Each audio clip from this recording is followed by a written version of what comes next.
All right, let's get the show on the road. Hello, everyone. Hope you're well. Welcome to another edition of Math 1207. Let's see if we got everyone in here. Let's actually just jump right into it.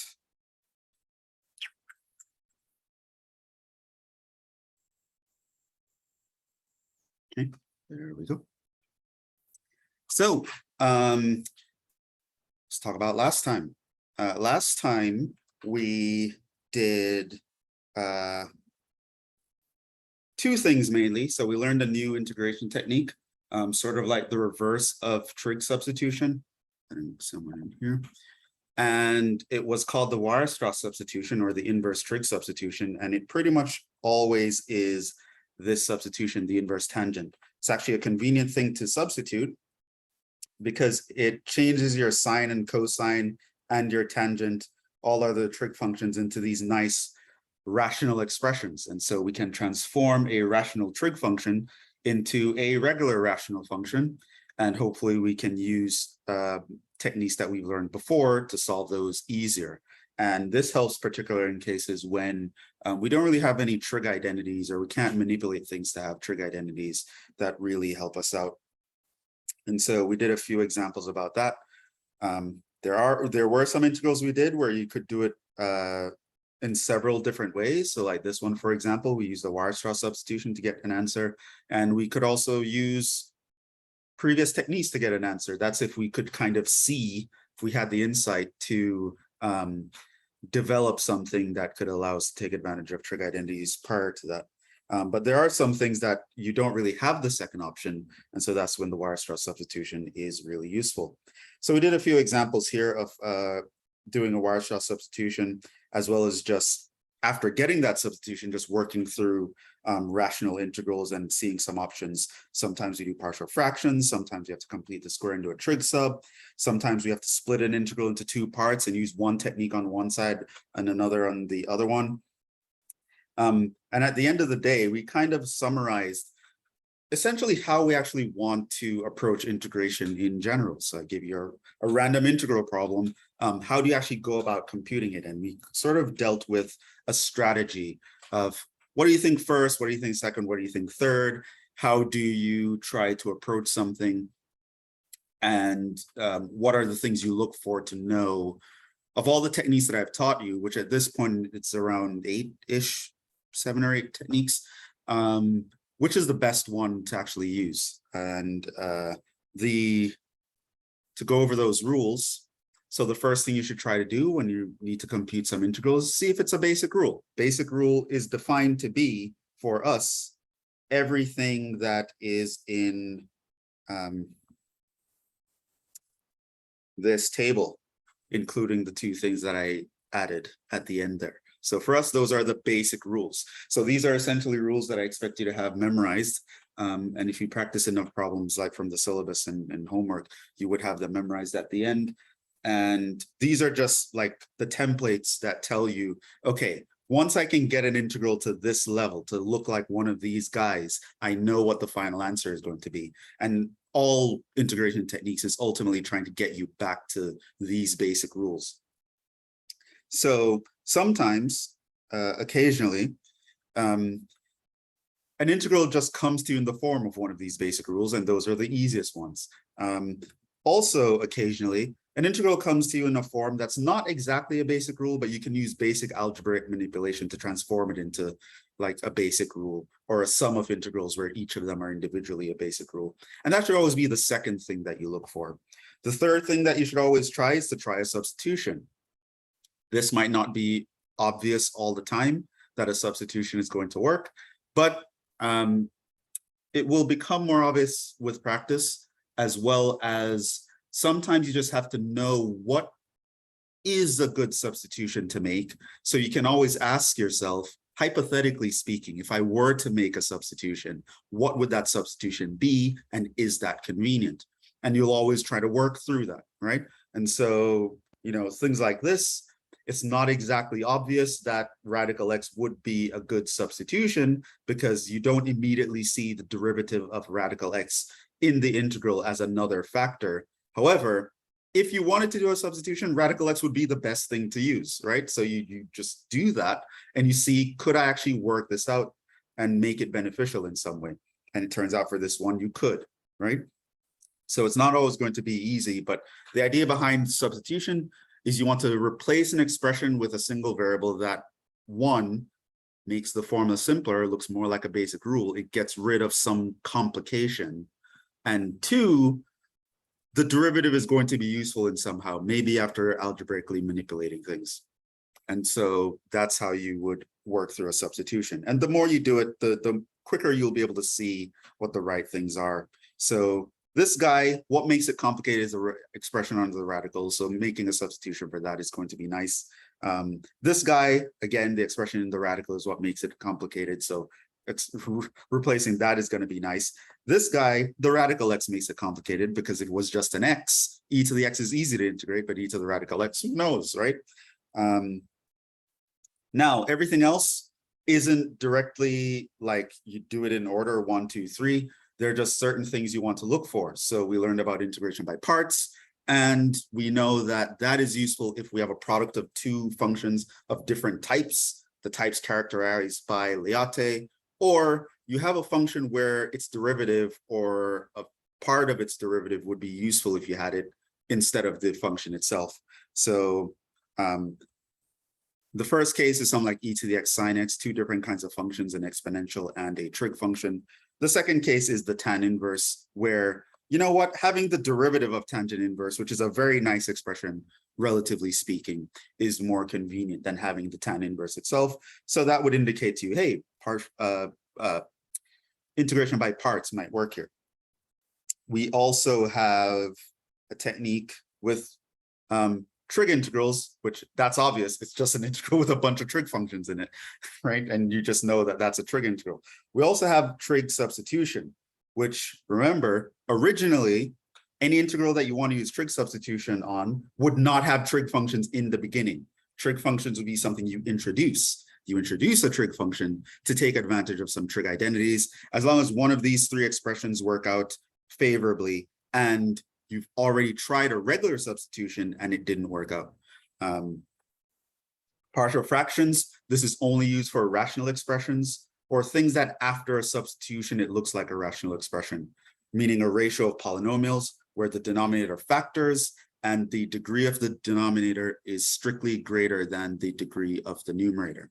So that's when partial fractions would be useful, something you consider. And again, all these techniques, I'm assuming you tried the first three steps before you even think about these. The Weierstrass substitution is another one. And this is when you have a rational function of trig functions and you actually want to get rid of the trig functions. You can actually do a Weierstrass substitution on that. And we looked at a slightly complicated example here where you have to use multiple techniques. So something where you tried to do a regular substitution, it didn't quite work out on the whole integral, so you split it into two parts where the substitution works on one part, and on the other part, it's now easier to actually get something else to work, which in this case was technically a trig substitution, but also you actually know this from a basic rule, so you actually didn't have to go through the trig substitution. You would know this based on that table of integrals I gave you. And so that was that, and I think we ended there. So today, there is something I need to talk about, like in general. So, sorry, something's not the same. Where are we now? So we are up to topic 12, right? So this is where we are now. Right, where I basically talked about integration strategy, how to approach integrals in general. So 13 and 14 are what we're going to do today. Okay, someone's trying to get in here. And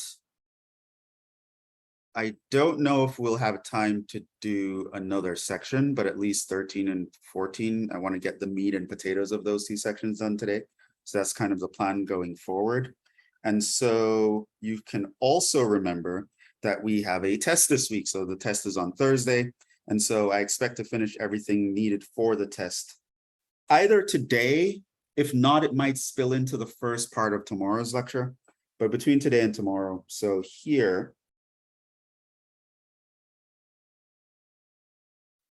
So this is the first thing, and this is the material for test 1.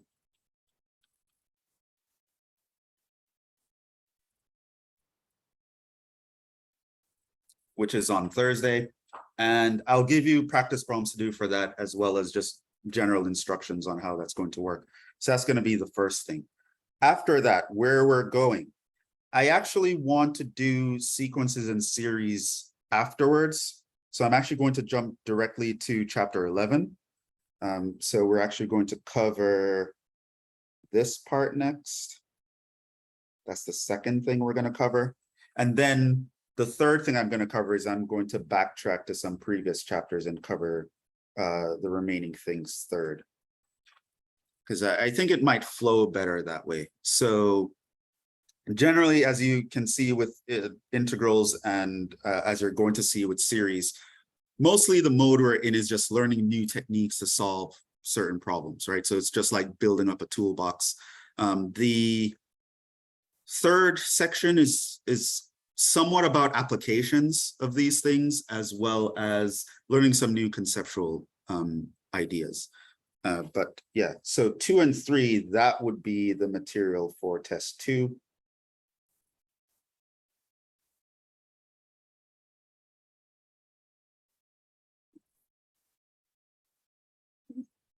Test 2. Okay.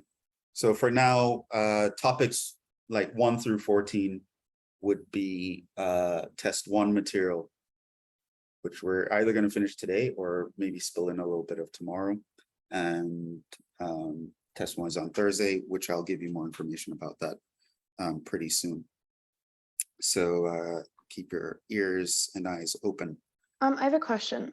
Yes. So for the test on Thursday, for the rest of the week, you said the 13 and 14 might spill into tomorrow, but will the rest of the week be review, or will we start going into? No, we're just going to continue. Okay. Yeah.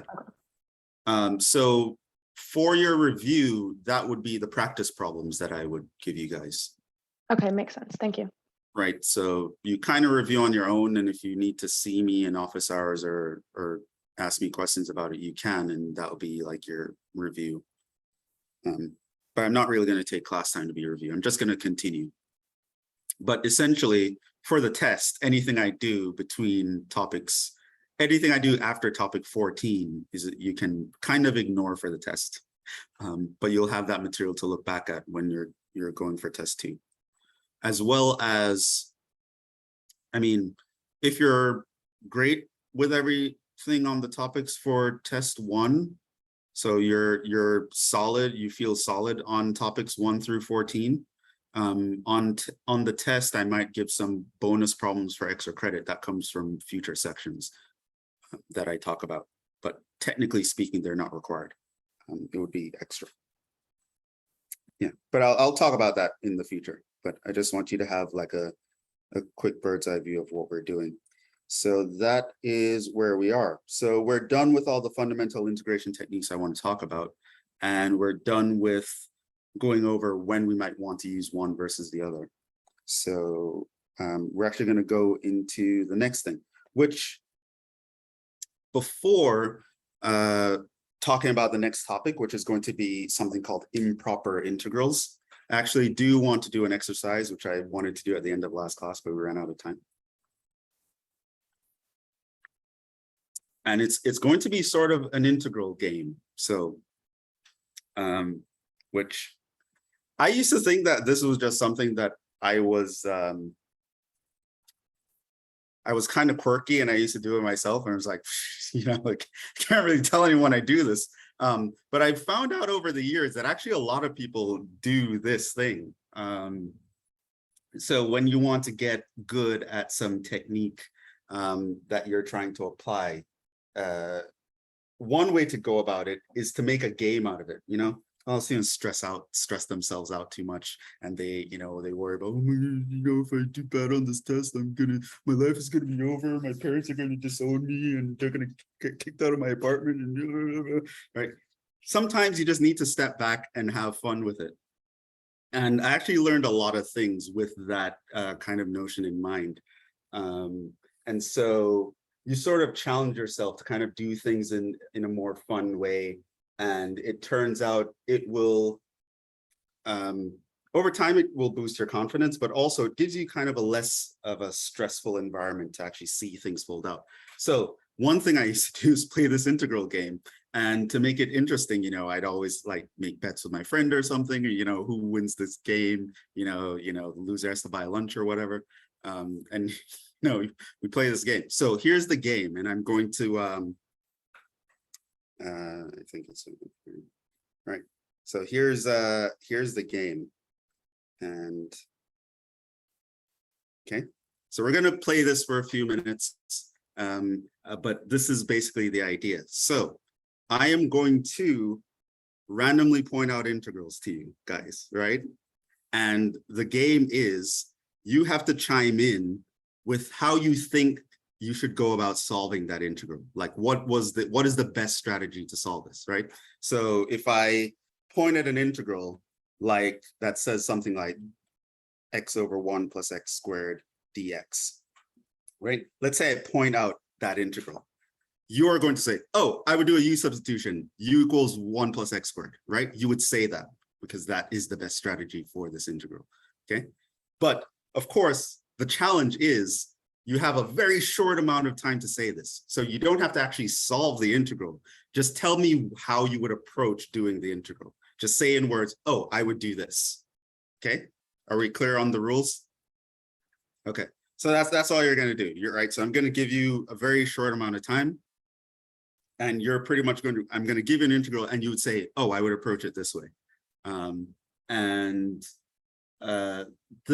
You're going to notice if you start playing this game long enough and start actually working it out, you're going to notice eventually that you'll actually be able to see a couple steps ahead and you'll actually know what you want to do even before you actually go through it. So you can get so good at this game where you're like, okay, I would do a substitution, but then I'd end up in a situation where I have to do by parts. And then you know, like how chess masters, they can like see several moves ahead. Like you actually want to get to that level with this game. That's kind of the goal, right? You want to be able to see an integral and assess it on the spot within a few seconds and kind of know, oh, this is the best approach or the best strategy. Because a lot of times that's where students get stuck, right? They don't even know how to start, right? And it turns out once you actually know how to start, that's actually half the battle because the rest of it is essentially algebra, right? Once you know the calculus concept you want to apply, executing it is just a matter of doing the algebra, just doing the calculations, simplifying or carrying it out.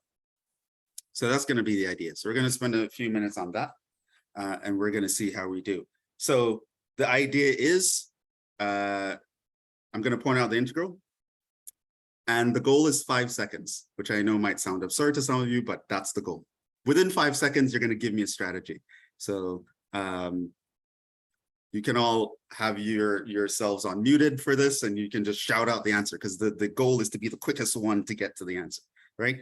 And I'm not even going to keep score of anyone. I just want to know, as a class, you know, how good are you guys at doing these integrals? Okay, so if you get it right, I'll put a check on it and I'll immediately move on. If you get it wrong, I'll put an X on it and I'll immediately move on. We're just going to go boom, boom, boom, boom, boom, right away, right? You know that game, like when you slap the person's hand? You guys, is it called slap hands? Like, what is it called? Sometimes I would even play that, like, you know, like every time you get something wrong, you get to smack there. It's up to you what stakes you play under. But yeah, you can make fun with it. So that's what we're going to do. Okay. So everyone ready? So I don't know, spend, I don't know, 5 minutes doing this. And here's another nice thing about this. You've seen that some of the integrals we're doing, even when we know what the strategy is, to actually go through the whole integral, like look at this one right here, right? Look at this guy. And we're doing this, then we get to this rational expression, we realize that it doesn't factor, so we have to complete the square. apply some basic rule or do a trig sub. Look at all these calculations. You have radical 3s and radical 5s all over the place. So here's the thing, even if someone knows how to do this integral, it still takes them some time to actually get through it, do all the calculations and make the answer. So even if you know it, it'll take you, I don't know, a couple minutes to do this, 3 minutes, 5 minutes, something like that, maybe even a little longer. However, just knowing the fact that, oh, if I see this, I would do a Weierstrass substitution. It takes 2 seconds to say that, right?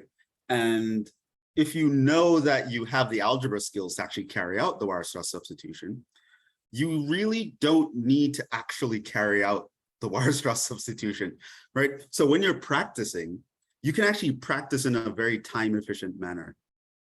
And so you can go through like a lot of integrals in a very short amount of time, right? So if you're forcing yourself to just come up with a strategy for an integral within 5 seconds, how many integrals can you practice in a minute, in 10 minutes, right? You can practice a lot. And under normal circumstances, to actually write out the solution to such an integral, doing one of them can take 10 minutes. Whereas by doing this strategy, I can do dozens of integrals in 10 minutes, right? You can do dozens, right? Because you're seeing the strategy, which is actually the hard part, I would say. So this can actually be very efficient. And you can get a lot of practice in a short amount of time. So of course, what I would say is you'd want to do your homework, write out the problems, make sure you're getting them correct. You'd want to actually practice some extra problems from the textbook, make sure you're getting them correct. Once you know that you can actually get through the problems correctly, then as an extra, you can practice a bunch more problems in this way. Don't actually write out the solution and spend 10 minutes on each problem. Just do each problem in 5 seconds by just telling yourself the strategy, and you know it's going to work out.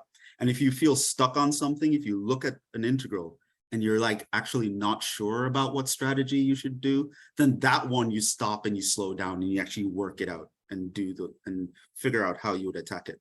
And then you move on again. And so you only stop and fully work out something when it stumps you, or you get a wrong answer, or something happens like that. Okay. All right. So we're actually going to go through and do that now. Just for fun. All right. So get ready. Start the clock. So I posted, and this is in the notes, I posted a bunch of integration sections from several textbooks. I think I used 3 or 4 textbooks here, and I also pre-typed some other notes, but we'll go through those later. And so I'm going to be pointing them out on these. So let's start on this page. Okay. And I'll be keeping like time in my head, and I'll tell you guys if you're doing, hopefully this resolution is good enough and you can see it. All right, so first integral. 7. Go. How would I do that? You would need to sub out ln of t. I use that for that. Good. This one.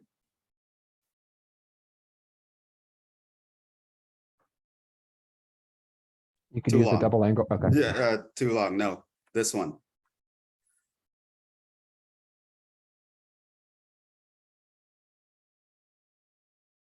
No. Okay, this one.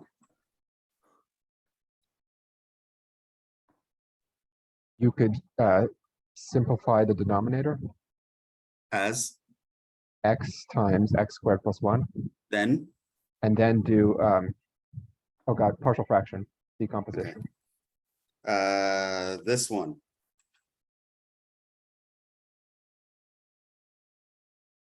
Use trig identities to simplify. Like you can move the sign to the end. Yeah. Okay. This one. Is no one else answering but Maxim? Come on, just throw guesses out there.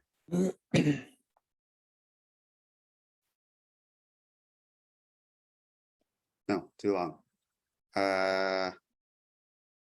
This one.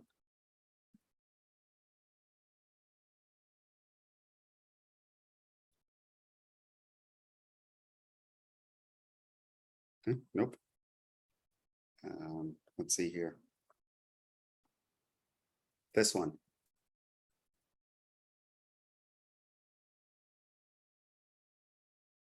just use trig identities?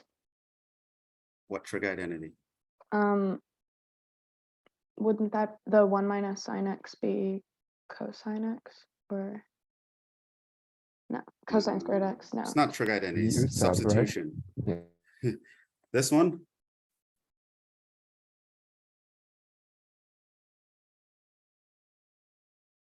So substitution, u equals arctan y.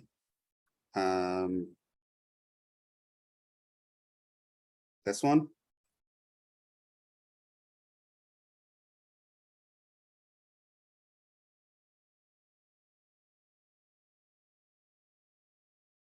No.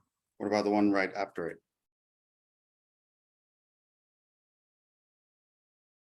You need substitution to get rid of the exponent in e to the negative x cubed. Yeah, and then what's going to happen? And then you're going to fail to get rid of x to the fifth. Yeah, and then? You What can do situation would you by end up in parts, by parts, right? Yeah. Right. So see, you're seeing several steps into it, right? That's essentially where you want to be. Okay, what about, oh, I just saw one that might be interesting. This one. There's a basic rule, I think, with well, not a Nope. basic rule, but with natural log. Nope. That was a substitution, u equals ln x. Because you'd factor that out.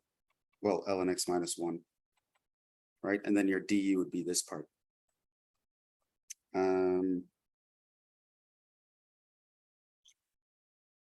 This one?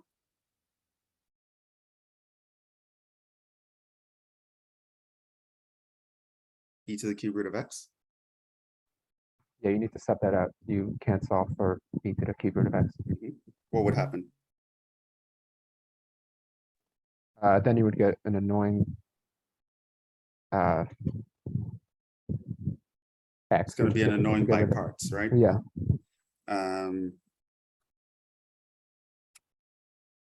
This one?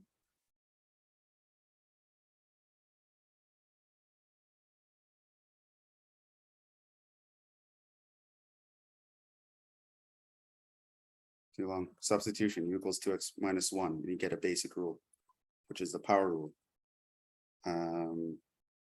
This one?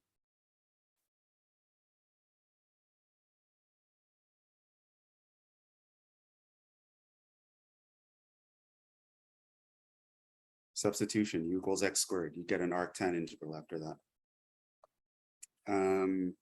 This one?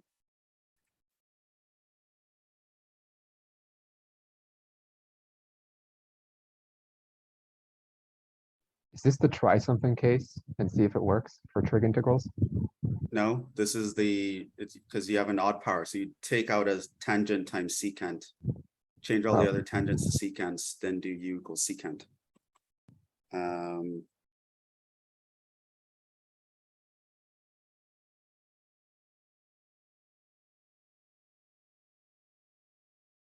This one?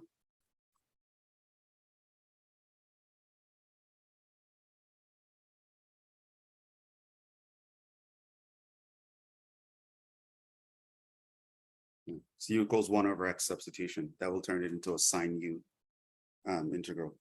Right. So now you kind of see the idea. Like we spent a little bit more than 5 minutes, but technically we actually practiced like 1, 2, 3, 4, 5, 6, 7, 8, 9, 10 integrals in 5 minutes. Now, oh, I think more, even more. Yeah. But obviously, we're getting more wrong than we're getting right. So it means we need to buck up here. So yeah, we got that right. So this was a by parts, right? Where your u was the t, your dv would be sine of 2t, right? And this one was a substitution because the derivative of arctan is 1 over 1 plus x squared. So you could do something like a u equals arctan or u squared equals arctan if you want to get rid of the radical at the same time. So this one was a complete the square and do a trig sub. This one was by parts, right? You just have to do it twice. And I mean, are you guys seeing it when I say it? I don't know. Which other one do we get? Yeah, this was a regular U sub. U equals 1 minus sine x. Your du would be negative cosine x, which you kept rid of the top. This one was a u equals arctan y. The du would be 1 over y squared, 1 plus y squared. Yeah, this one would be a substitution u equals ln x minus 1. This one, it's actually a substitution u equals radical x, and you'll see how that actually plays out. That was, oh, you got that right. Got that right as well. Yeah, so this was a u equals 2x plus 1. You turn the integral into 1/2 1 over u cubed, which you can just write as u to the minus 3, and it's the power rule. Yeah, u equals 1 over x here. The du would be minus 1 over x squared, which gets rid of the denominator, and you just end up with a minus integral of sine u du. This one, if your u equals x squared, the denominator would become 1 plus u squared. The numerator would be gotten rid of by the du. So you'd end up integrating like 1/2 the integral of 1 over 1 plus u squared. Yeah, we spoke about that one. But yeah, so I mean, I'm pretty much picking these at random, and I can see them. And it's not just because, oh, I'm so smart or anything. It's because I actually put the practice in. So the more you actually put the practice in and you kind of force yourself to actually see the answer, the better you actually get at it. And it's one of the bigger parts of the getting these problems done. And it also can help you manage things a little bit better. So when you are about to take a test, so a big mistake that students tend to make is, just putting way too much stress on their brain. They don't get a lot of sleep the night before, probably they're cramming the night before. What you want to do is you want to make sure you get a lot of sleep like the night, but probably the 2 days prior to the test. And so you might even think like, how am I going to get the time to put in all this practice? Well, this is a strategy where you can kind of put in some practice without actually having to spend a lot of time on said practice. So yeah, you do a bunch of integrals and actually work them out in grueling detail, Monday and Tuesday, maybe even part of Wednesday. But after that, you want to start winding down. But to keep your brain sharp, you just kind of think through strategies. And you can actually practice a lot more that way, because you'll know how to finish them once you actually know what the strategy should be. So yeah, so that's just a fun game I would play. So just like challenge myself, not to actually work out the entire integral, but challenge myself to, this one caught my eye, but I know what that u equals e to the t would be it, and then the denominator would factor, and so you can actually do a partial fractions after that. But yeah, so you'll get to that point where you can look at it and you can kind of know what to do with it. So where else? What else am I saying? But yeah, so we practice a bunch of integrals in a very short period of time like that. But of course, you have to first put in the groundwork and actually work through them, because then that's how you're going to build up a part of your intuition as well, is actually doing that groundwork. So that's a strategy. But when I used to also do things like proving trig identities, which is something that we did a lot in high school, or anything where it's like it's a technique based or application of some formula. It's not really something where you kind of have to draw a picture to figure out, but it's more like, oh, I need to apply this formula to change the form of this thing into something convenient. Like any problem like that, you can practice in this way, where you just try to talk through a strategy. And you can practice a lot without spending too much time. But yeah, we'll stop there. I'll leave this guy here for you. I also put this in, I believe, the handout subsection. No, but I'll probably also put it in there, but it'll also be in your notes. It's one of the handouts on the class website. And I think the instructions are there as well.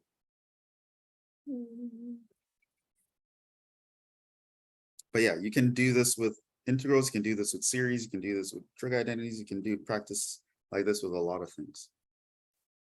Now we're going to start a new topic. Now, in terms of actually computing integrals, we've done all the techniques that we need to know. So in that regard, we're not going to do anything new. Right now, we just want to know about one, some applications. So using integrals to perform some sort of application, which essentially is going to be done as the third phase of the class. So not even really right now. But we also want to know how to integrate in other contexts that might be, we might want to know how to integrate in them. And one context that comes up a lot is the notion of improper integrals. So an improper integral is kind of, it's an integral that doesn't quite fit the mold of what we're used to integrating. And so we need to actually understand how we want to integrate in these situations. So it actually, it's actually very important. So there are a lot of applications, physics, engineering, a lot of the things that you're going to be doing in the future, you're going to end up encountering improper integrals. So we need to know how to deal with them. So this is section 7.8. We'll go back to 7.7 because it's a nice thing to end on, I think. So you guys might have heard of this thing called a fundamental theorem of calculus, which tells us how to actually evaluate a definite integral, the integral from a to b of f of x dx, right? Now, if you read that theorem closely, you'll notice that there were certain assumptions. For one, your f of x was assumed to be continuous on the interval ab, and your ab was an integral of finite length, right? So now the situation is, what if one or both of these assumptions is not true? What if your function is discontinuous at some point in the interval? Or what if your interval is actually infinite? And believe it or not, there are applications in which these things will be true, but you still want to be able to take an integral in these situations, right? So to be specific, we call an integral improper. That's the name for it. If one of these three things happen, if our function is discontinuous at one or several points in the interval AB, and usually at this level, we consider it to be a finite number of points, or the lower limit goes off to negative infinity. It goes down as far as it can go and farther, or the upper limit goes to positive infinity. So one or several or all of these things are true. Once this happens, you are no longer in the scenario where the fundamental theorem of calculus tells you how to actually calculate this integral, because the fundamental theorem assumes everything is very nice. We're on a finite length interval, our function is continuous, we want to find the area under the curve. Once you take away these assumptions, the proof for the fundamental theorem of calculus doesn't work anymore, but we might actually want to be able to compute integrals under these scenarios. So the idea of knowing how to deal with improper integrals is knowing how to deal with these scenarios. So here is how we're going to deal with improper integrals. Okay. And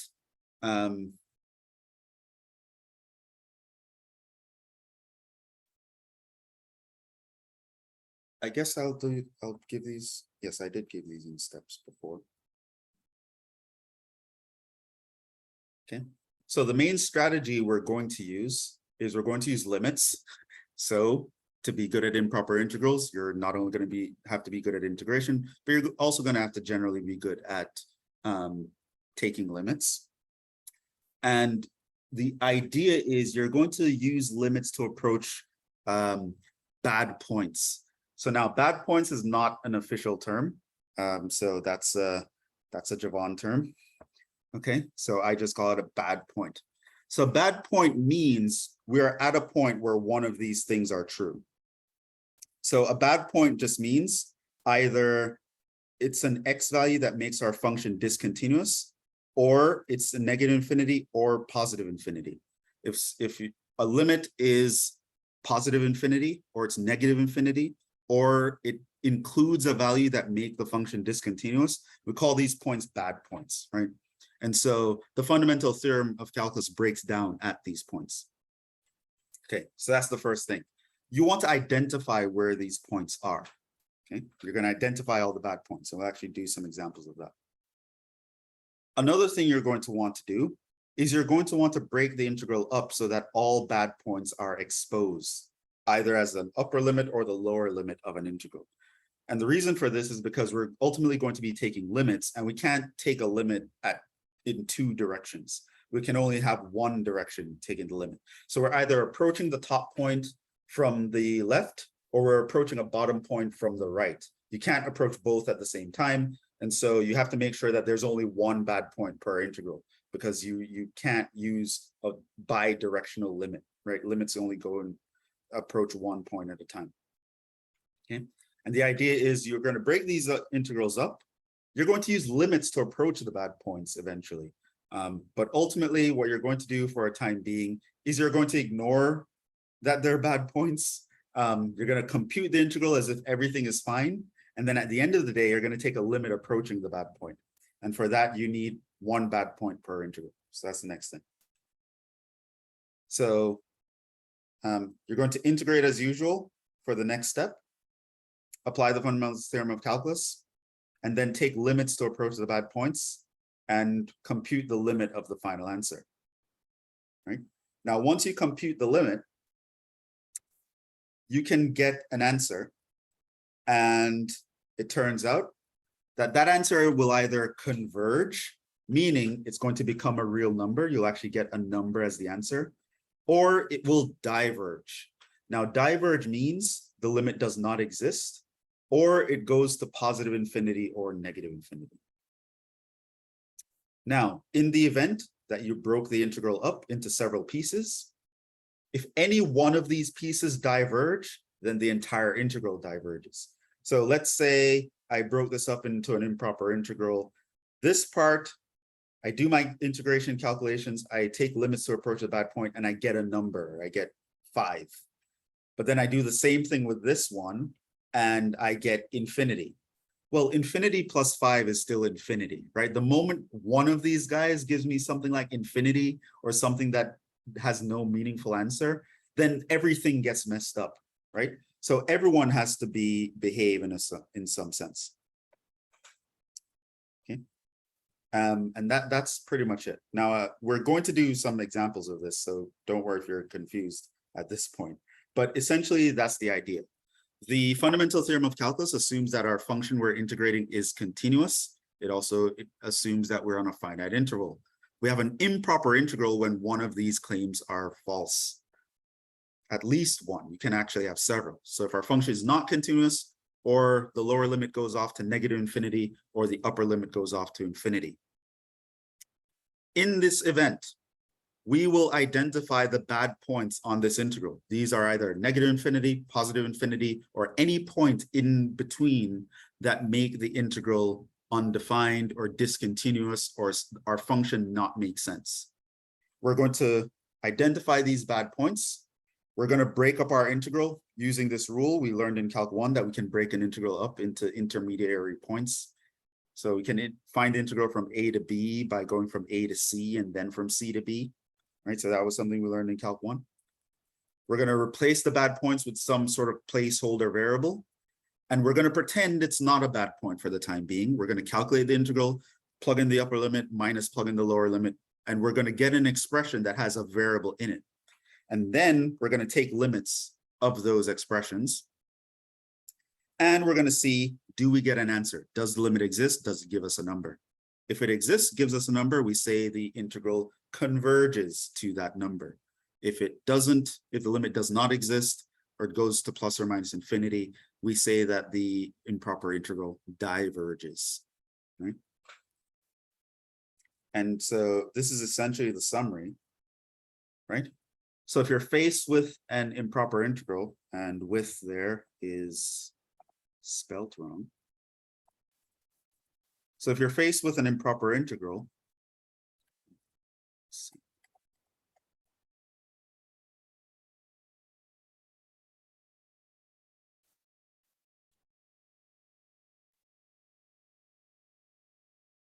if you're faced with an improper integral, which means either your a is negative infinity and or your b is positive infinity and or a, b, or some number in between them make your f of x undefined or discontinuous, that is an improper integral.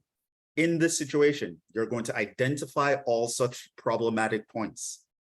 You're going to break up the integrals so that only one of these points per integral is present, and you can either see it as the upper or lower limit. You're going to replace them with these variables. Now, you're going to take limits to approach the bad points after going through the fundamental theorem of calculus. And then based on the answer to this calculation, you're going to determine whether or not something makes sense. So the integral converges if it makes sense, and the limits give you a finite number, or it diverges in any other scenario. Okay. Now, I do mention a blurb here that being able to compute improper integrals is super important. So at this point, don't really worry about, does it even make sense to talk about such integrals? It does, and it's actually very useful. What I want to do now is just to make sure that we can go through the steps and actually identify what we need to identify and do every individual step of this process. And then we're going to do some examples where we do this in general. Okay, so for now, what I want you to do is to just identify the bad points and break up the integral in a useful way. Okay, and I actually want you to, we might actually go further and actually set up the limits so you can actually see how that's done. But we're not going to like fully calculate them or anything like that. Okay. So you can look at this integral right here. The integral from 1 to infinity of 1 over x dx, right? Now, having infinity in that limit at this point, understandably, it might seem a little bit weird. But if you were to interpret this, what would you think is going on here? Well, it's kind of like you have,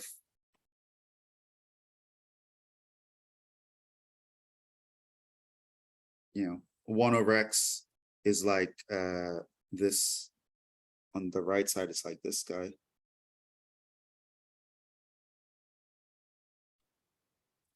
And I'm taking the integral from 1 to infinity. Essentially, what I'm doing is starting from position 1. I want the area under the curve from 1 up until forever. I want this area under this infinite integral going on forever, right? There never comes a point where I close the interval, right? And I want to say, I want to ask a question like, is this area infinity? And it might make sense to you that, oh, well, obviously there is infinity. It's an infinite integral and the area always goes on and whatever. Turns out that that is not the case. There are times when you can be in a situation like this and you actually have a finite area under the curve, even though the area kind of goes on forever. But we're going to actually see situations like that pretty soon. But this is what we're asking. Can we actually compute this area? Does it make sense to compute this area? Okay, so that is the question here. Now, of course, 1 over x has this other side, but we don't care about that. We just care from 1 on to infinity. Okay. So what I want you to tell me here is, what are the bad points on this integral?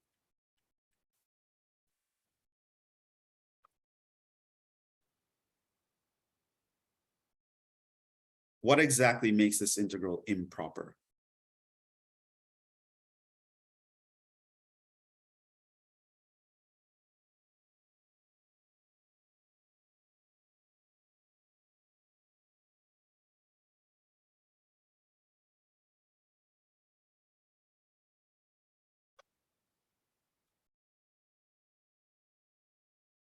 Right, you're got a message, your b equals infinity, right? So we actually had that in right? What makes it improper is if your a is negative infinity or your b is infinity, or there are points on the interval that make your function discontinuous. Here, b equals infinity is obviously an issue. Any other issues?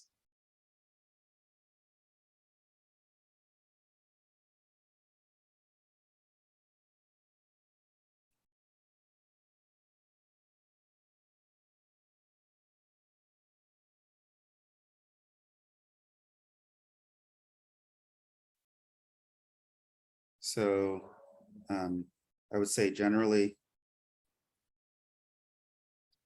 x equals 0 is an issue, but it does not apply here.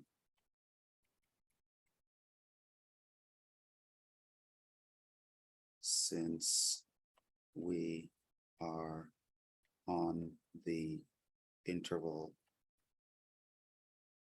from 1 onwards.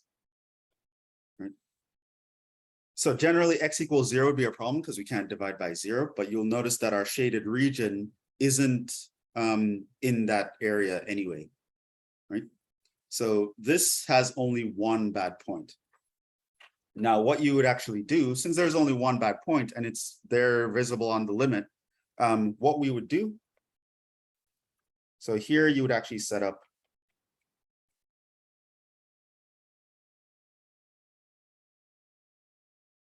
one. Now, infinity is a bad point, which means technically I can't think of it as a number. I can't plug it into my function. So what I'm going to do is I can replace it with some letters, say n. And then what I can do is I can take a limit as n approaches infinity. So I can never actually be at infinity, one, because it's infinity.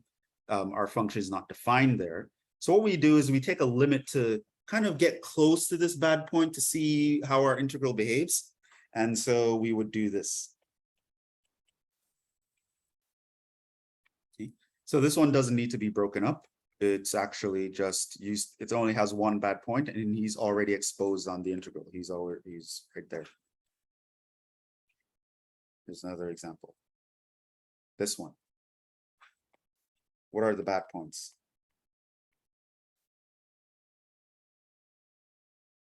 Infinity and negative infinity. Right? Our a is equal to negative infinity. Our b is equal to infinity. Anything else? 0. 0. X equals 0. There are 3 bad points. Now, notice that 0, we can't actually visually see this on the integral. It doesn't matter though, right? Any points on the interval, right? So 0 on from negative infinity to infinity, 0 is in between them. 0 is right there, right? So the bad points are, this is a bad point, that's a bad point, and that's a bad point. These are all covered by this interval. So we have 3 bad points here. Now, the rule says we need to be able to split up this integral so that the bad points are exposed. So, for example, I can think of this integral, call it I, to be, all right, I can go from negative infinity to 0, then go from 0 to infinity. Right? Now, is that okay, what I just did? Shouldn't you only have one bad point per Exactly. integral? So here, notice that I have 2 bad points on each integral.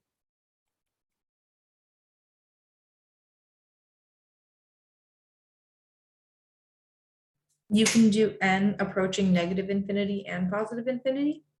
No, so that's, yeah, so we cannot do that. The goal is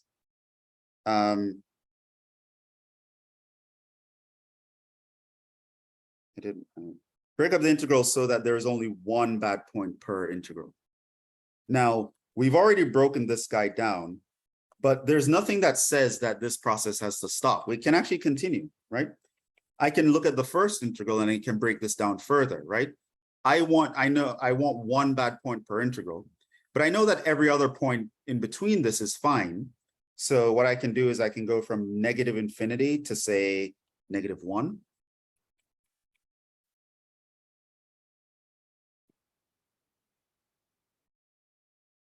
Then go from -1 to 0. And notice that I broke up the first integral in such a way that there was only one bad point on each integral. And I can do this for the second one as well, right? So I can go here from 0 to say 1. And then from 1 to infinity.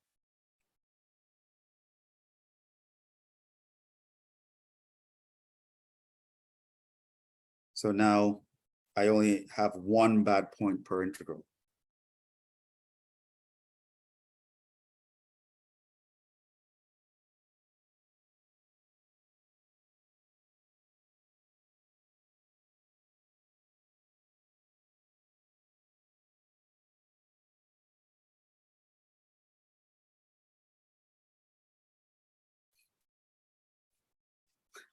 Thumbs up. That's what we want, right? So that's kind of the first level here, right?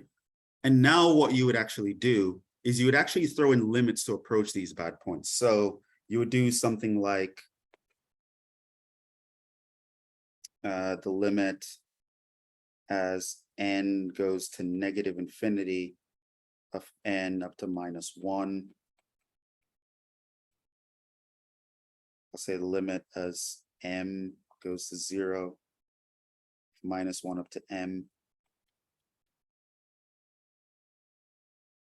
Let's say the limit, would kind of be weird. P goes to 0, P up to 1.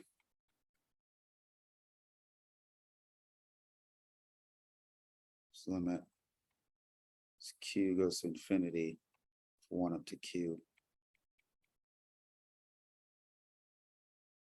Right, so that would kind of be the next level. So these are all bad points, which means I can actually plug them in. So what I do is I just pretend there's some number that is getting closer and closer to the bad point, right? And then I kind of inch close enough for all practical purposes to be able to assess what this integral is going to do, how it's going to behave. Right? And then we would continue. So, I mean, I could show you how we would continue on one of these, I guess. So here, at this point, what you would do is we could actually calculate this. So I would leave this limit here because you would take the limit at the end. But it turns out I actually know how to calculate this integral 1 over x squared, because now it's an integral we're calculating. What do? This is a basic rule. Can I simplify it, look like a basic, all that stuff, right? So notice that this is actually just integral of x to the -2, which means I can integrate it. It's -1 over x. Fundamental theorem of calculus says I can plug in the top number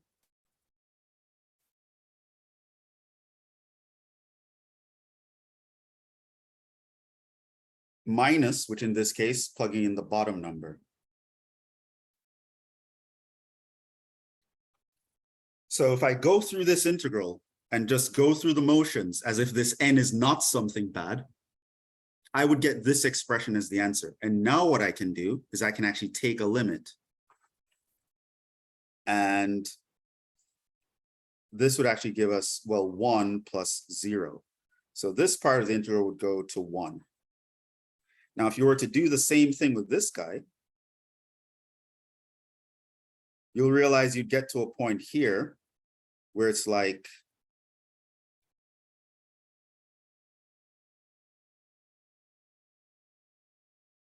I would plug in m minus, then I would plug in 1, well, -1. Now, what happens as m approaches 0? Now, technically here, we're approaching 0 from the left side because we're on the interval from -1 to 0. We're approaching 0 from the left, but it actually doesn't really matter. This guy actually goes off to infinity, right? So it turns out that this second integral already bros up. You don't care about everything else. You would say this integral diverges. Right?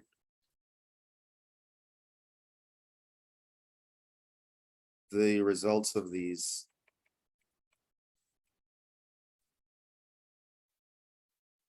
don't matter. Any one integral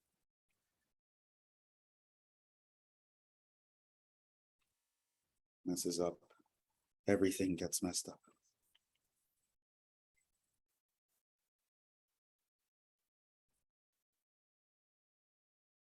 Okay. So I would say, for example, this integral diverges, right? It doesn't add up to some meaningful answer. Like there's no meaningful way to interpret the area under this curve on this interval, right? So this is like asking about, I have 1 over x squared, like looks like this. I'm asking about this area here. Now, obviously, this goes off to infinity, right? There's too much area under this curve. I cannot describe it with a real number. Yeah, so yeah, that's essentially how it goes. So you have to see an integral, identify the bad points. Then you take you break up the integral so that only one bad point per integral, because ultimately you want to take limits, and you can't take a limit in 2 directions. You have to have a limit approaching a single thing. So you have to write it in such a way that there's only one bad point per integral. And then you take a limit approaching each bad point. And by the way, I do want you to appreciate that I'm essentially looking at different limits. So N, M, P, Q. Don't think of this all as one thing. I'm looking at individually all the pieces. Do they work well together, right? Because if anyone messes up, it doesn't matter, right? Like if this guy gives me an answer, but this guy gives me infinity, it's not going to matter. Like you can consider them separately and kind of come up with an answer at the end. But essentially, this is kind of the process of evaluating an improper integral. We can look at this one. How would that break up?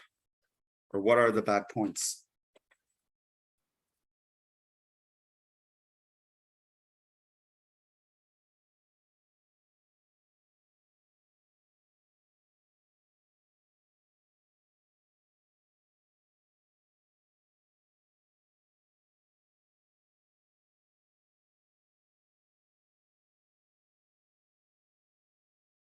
X equals 0.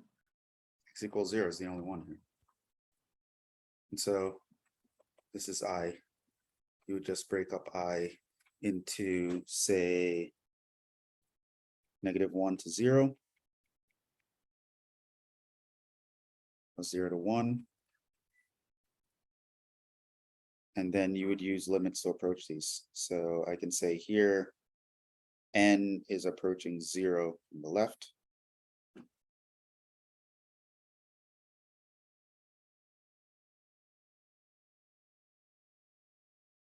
Here, m is approaching 0 from the right.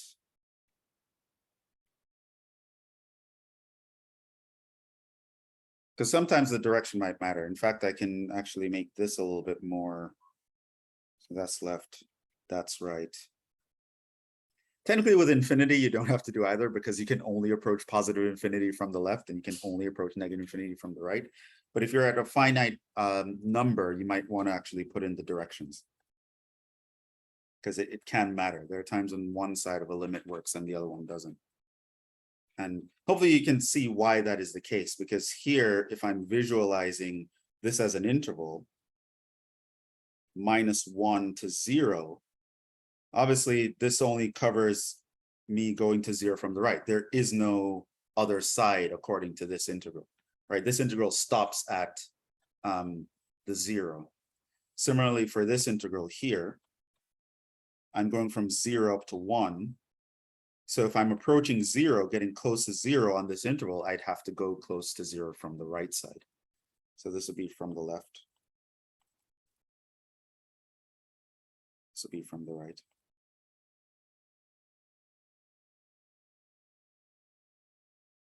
But either way, that's how I'd break this up and do the limits.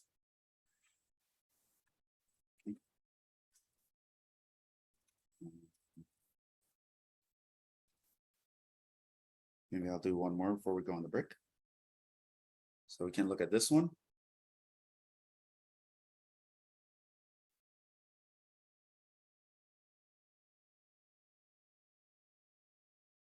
So what are the bad points here?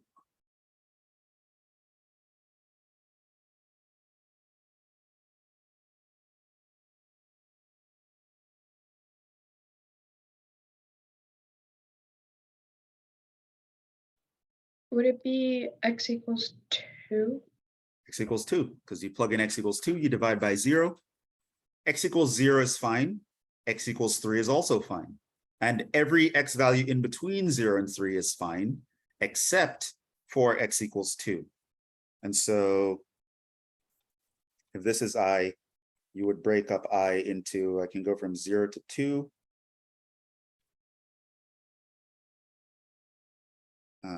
Plus I can go from 2 up to 3. There's only one bad point per integral, and I've covered the entire interval that I care about by these two. And so now I can actually just approach these with limits. So I'm approaching 2 from the left.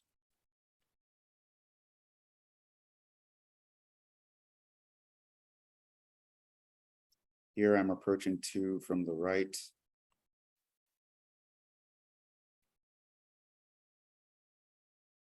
And of course, after that, I would continue. And of course, to integrate these is going to be an ln and blah, blah, blah. It's actually going to diverge, but we'll see things like that later. So we're going to do some more examples of that, just breaking things up. And then we'll do some more full examples when we get back. But for now, we're going to take a small break, 5 minutes, just to stretch our legs, get some water, and we will get back to this. All right. All right, let's continue. Bad points here.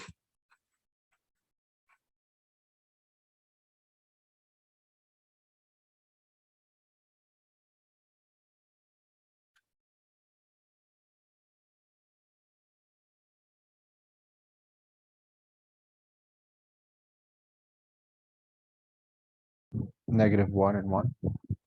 Plus or minus 1, right? So plus or minus 1 will make this denominator 0.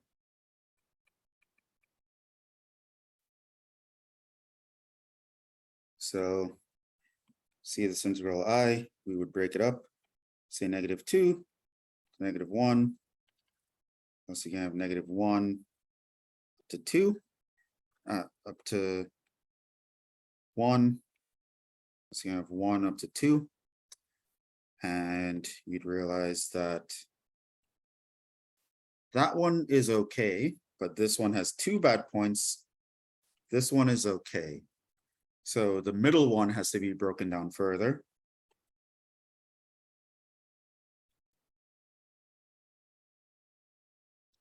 Say -1, pick any intermediary point, say 0.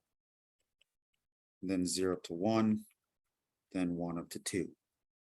Now I only have 1 bad point per integral, which is good. So to actually get this one down, I need 4 integrals to break this guy up. And ultimately now I'm going to put in my limits. So I'd have a limit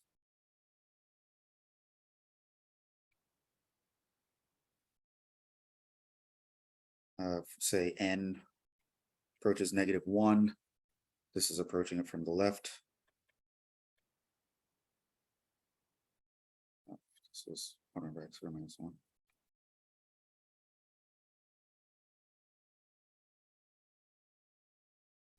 I'm approaching -1 from the right.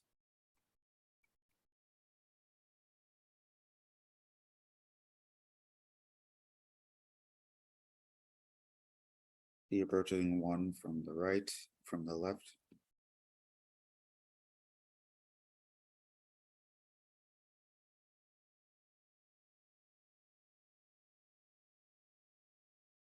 So Q approaching 1 from the right.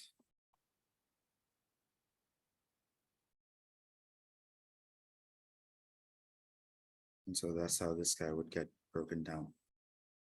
And you continue here. How do you do that integral? 1/x squared minus 1.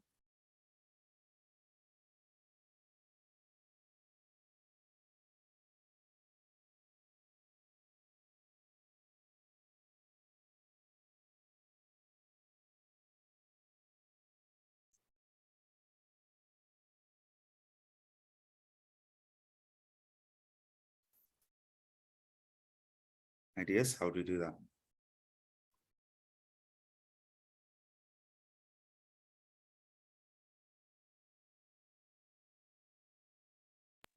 Difference of squares. Huh? The difference of squares, x plus 1, x minus 1. Okay, and what would you do with that? You can do a partial fraction decomposition. Can do a partial fraction. It's also one of, I think, one of those weird basic rules. Inverse tanh or something like that. Which I honestly don't remember. I don't expect you to remember, but to see that as like you know, x minus 1 times x plus 1 breaking into partial fractions, it's one of those things where the cover up method can work, and it shouldn't take you a long time. But I believe there was a point where did we do hyperbolic stuff?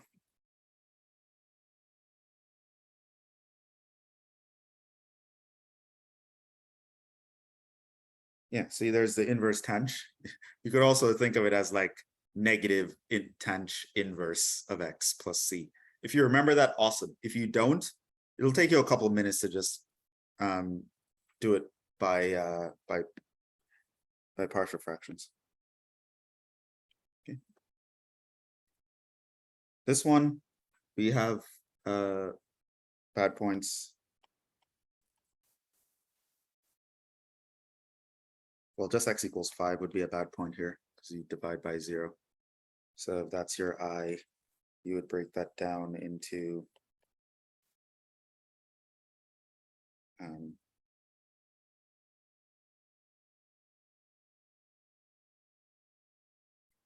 limit as n approaches 5 from the left of 3 to 5. And there's nothing else really to do there. Look at this one.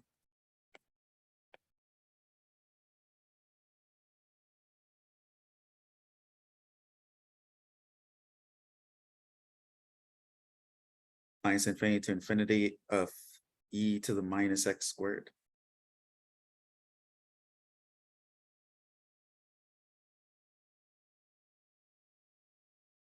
Which, by the way,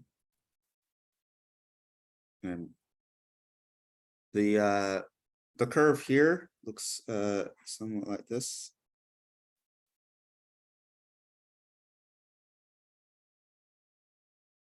What you're actually asking for is the area under this curve.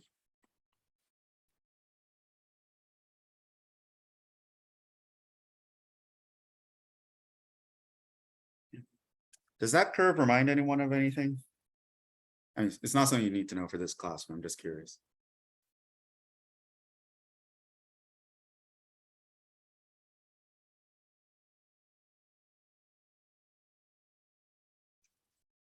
It kind of looks like the bell curve.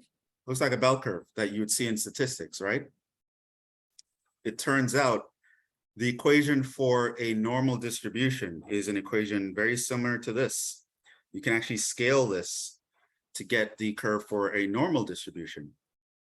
And so when you learn about probability and you're trying to compute areas for a normal distribution, what you're actually doing is you're actually trying to find an area under a curve that looks very similar to this one. And the integral is what you would do. Now, you also know from probability that the probability of being of the entire the probability of the entire sample space would be 1. And it turns out that such an integral will converge, and you can scale it so that it converges to a value that makes the entire integral 1. And so this is just an example of an application where an improper integral is actually a very important application. So you can talk about a normal distribution, you know, heights of men are normally distributed, blah, blah, blah. What is the probability that you can have a male height of above 5 feet 11 inches? You're actually taking an improper integral, right? That starts at the point that corresponds to the z-score for 5 feet 11 inches going off to infinity, which, I mean, of course, no one's infinitely tall, but under probability theory, that is actually what you're finding. All right, so I just thought I'd point that out. But yeah, let's not actually worry about what this would give us right now, because I did mention that e to the minus x squared is something that's impossible for us to integrate at this level. But let's just actually see whether or not it would how we would actually break this up. Now, e to the minus x squared, this is an exponential function, which means it's defined everywhere. Once the power is defined, the entire thing is defined, and x squared is a polynomial, so the power is defined everywhere. So e to the minus x squared is defined everywhere. So the only thing that makes this, the only bad points here are having the infinities in the limits. So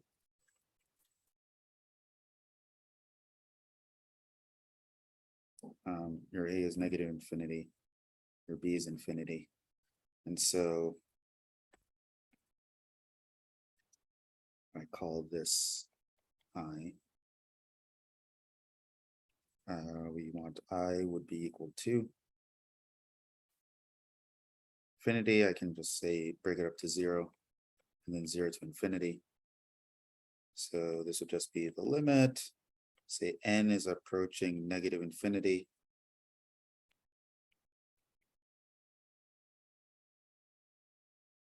Plus the limit as m is approaching positive infinity.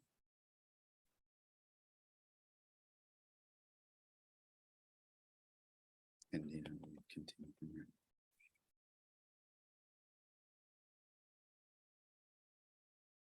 Okay, so now we kind of see how we're kind of setting things up. And I even did an example earlier where we actually carried one of these guys to completion and how it would work. So I actually want to do some more examples like that. We're actually going to go through and we're going to evaluate these improper integrals. And we're going to talk about when they converge, when they diverge, right? So for these examples, we're going to completely finish the problem. We're going to talk about, we're going to do the improper integral, fully carry it down. And at the end of the day, we need to answer, this guy converges to this, or we have to say this guy diverges, right? Either because the limits at the end go off to infinity, or they don't make sense. So you're looking at this guy, right? And you're on the interval from 1 to infinity. So you first have to identify what the bad points are. And in this case, the only bad point is the infinity. And that's because if you're on this interval, you're looking at 1 to infinity.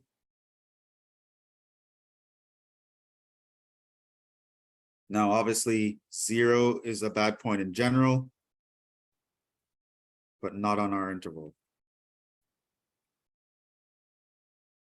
Or not in our interval.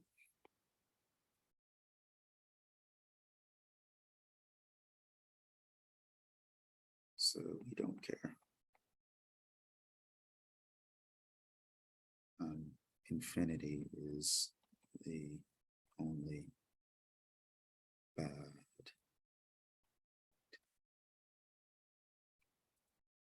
Okay, so you know that infinity is the only bad point. It's already exposed, so we don't need to break the integral up into several parts. We can just immediately start setting up our limits. So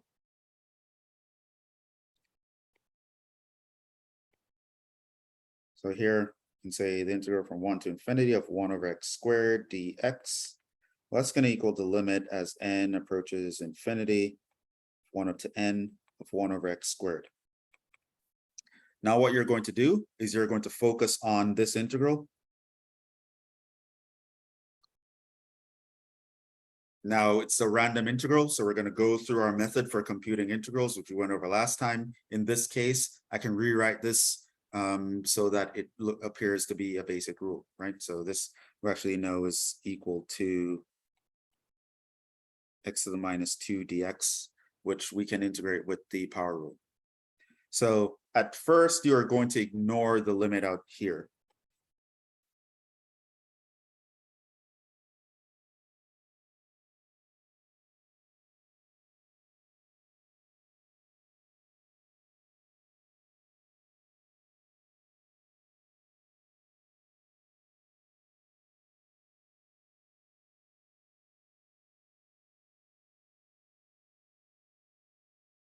According to the fundamental theorem of calculus.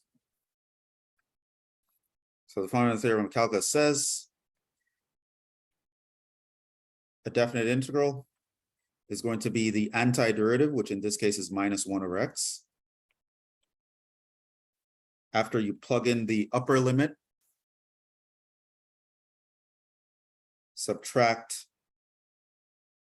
plugging in the lower limit, which in this case ends up being adding. So in this case, you're going to take the limit. So once the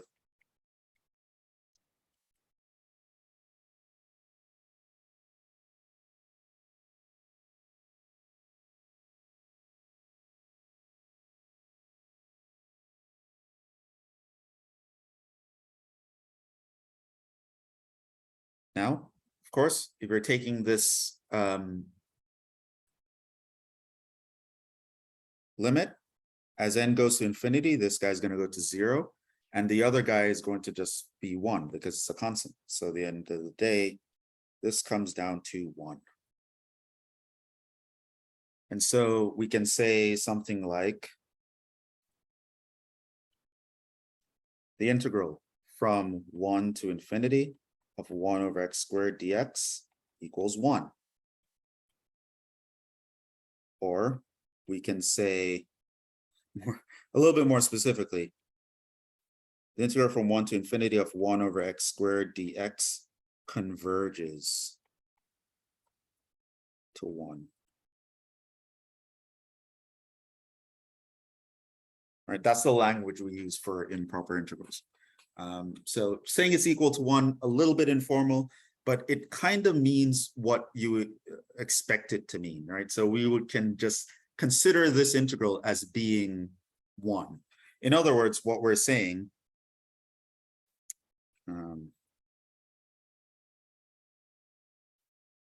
one interpretation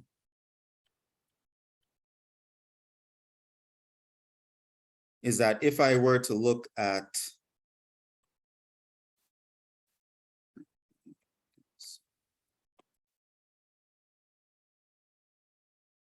now look at the 1 over x squared curve. I know it's like this. And if I started from 1 and I tried to find the area under this curve going off that way, basically what we're saying is this area is finite.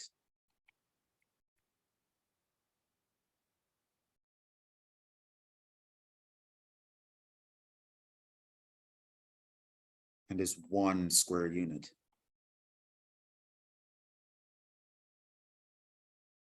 Okay. And now the idea is, how would you actually interpret that? Well, that's what the n is about, right? So the n kind of breaks this up into subsections. Okay, what if your n is 2, right? What if you only measured up to 2? Or what if you only measured up to 3? Or what if you only measured up to 4?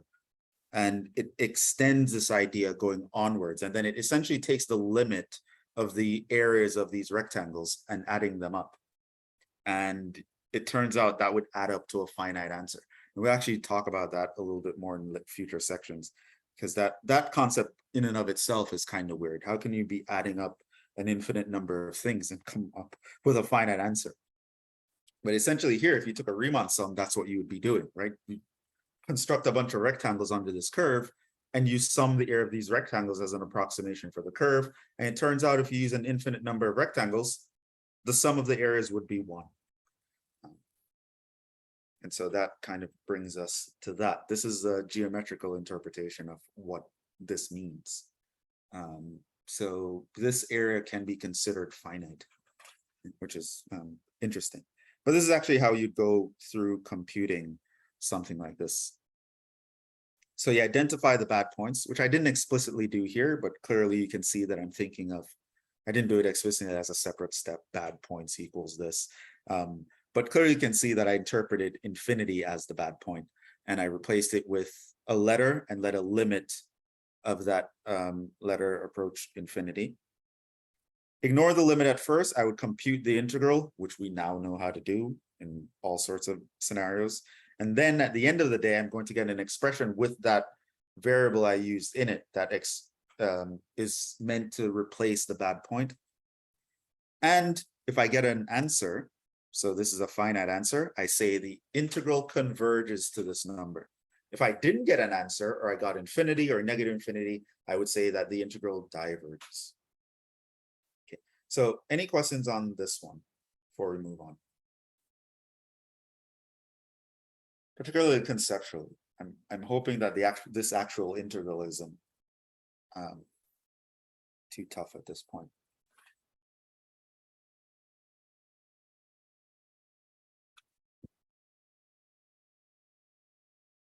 Right.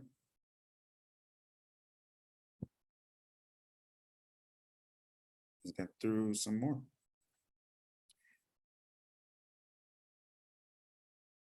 All right, so I'm only changing this integral slightly. So it was 1 over x squared, integrating from 1 onwards. What if I actually move this back to 0? So I'm in sort of this scenario right now.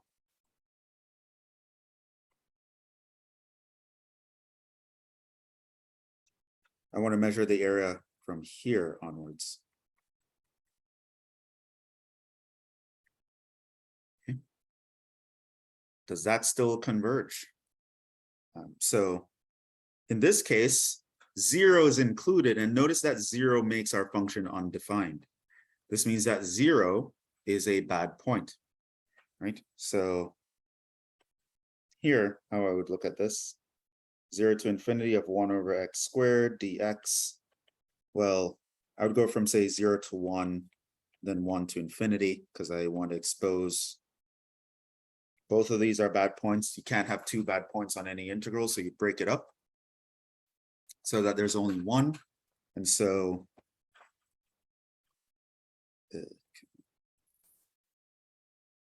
take the limit, let's say n goes to 0 from the right.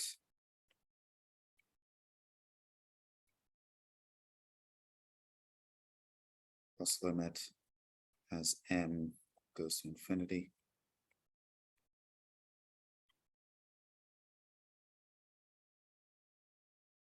Each of these I would compute.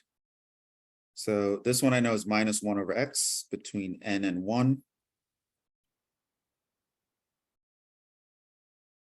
And of course, I can just repeat the integral part because that's not going to change. This is also minus 1 over x, this time between 1 and m.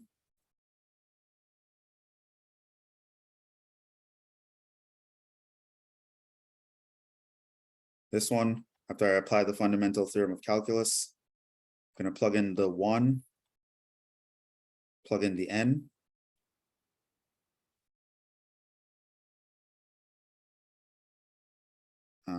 But here, you can actually see here that this will actually go off to infinity. So at this point, you don't even have to finish. Here, like, you don't care. So the fact that the first one reaches infinity means you don't actually care about what that one is. You'd actually say the integral diverges.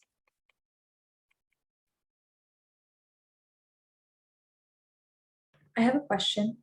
Yes. Yeah, I was how how do you- can you One put second. some for me when you have a chance? Not you, my teacher. Sorry. So for the integral diverging, how do we determine when it diverges again as approaches infinity? One of your limits will mess up. They won't give you a number. Okey-doke. So Thank you. your limit will either does not exist. Your limit will either be one that does not exist, or it will give you plus infinity, or it will give you minus infinity.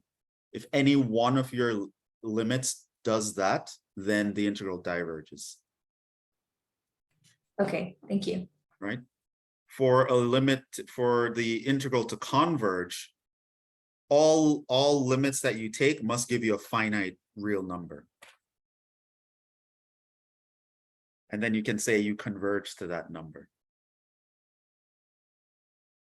In any other scenario, you say you diverge. And if one thing diverges, then everything diverge. In fact, this one would actually be equal to 1, but infinity plus 1 is still infinity. It's not going to help. So it turns out that if I started at 1 and measured forever to the right, I would end up with a finite area.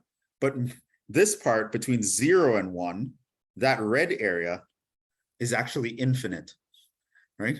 So the fact that the green side is going to give me an answer, it's not going to matter. The red side is actually infinite, right? So getting to a point where you're dividing by 0 is really hard to overcome. Like, yeah, it's not something we can overcome here. This area is actually infinite. Diverge is forever. It keeps growing and growing and growing, and we can't stop it from growing. So we can say this diverges.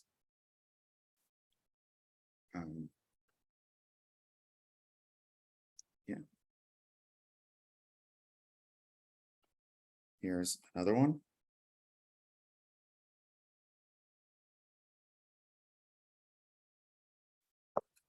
Now, if you look at 1 over x squared plus 1, that is always defined, right? In fact, the equation for this also looks like a bell curve, but it's not like the kind of bell curve that you can shift into a normal distribution or anything like that. The normal distribution is more like a transformation of the e to the minus x squared graph. But yeah, so we have this one. Now, the only bad point, obviously, is going to be the infinity, because otherwise this thing is always convergent. You will never divide by 0 because x squared plus 1 is always greater than or equal to 1. So because it's that, I can immediately just go in, take my limit approaching infinity.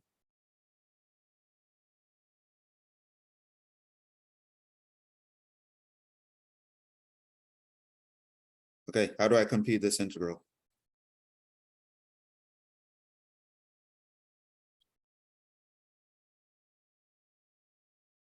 Integral of 1 over x squared plus 1.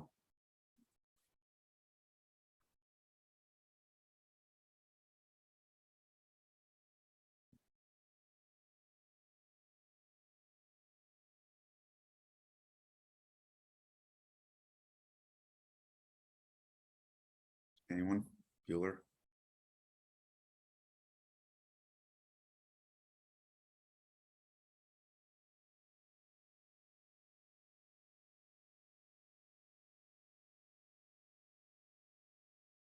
Integral of 1 over x squared plus 1. What's that?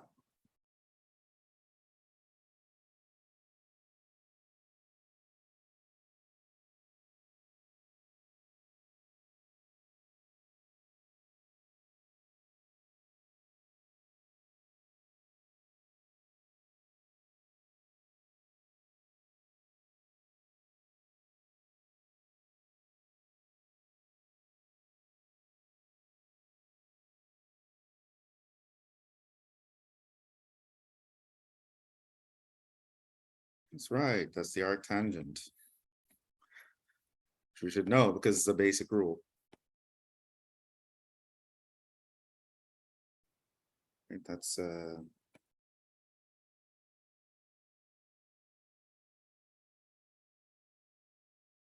rule 19. So that's the arctangent. I'm going to plug in the apply the fundamental theorem of calculus. So I'm going to take arctan of n minus arctan of 0. Hopefully you remember that arctan of 0 is 0. And so now we have the limit as n approaches infinity of arctan of n. What's that?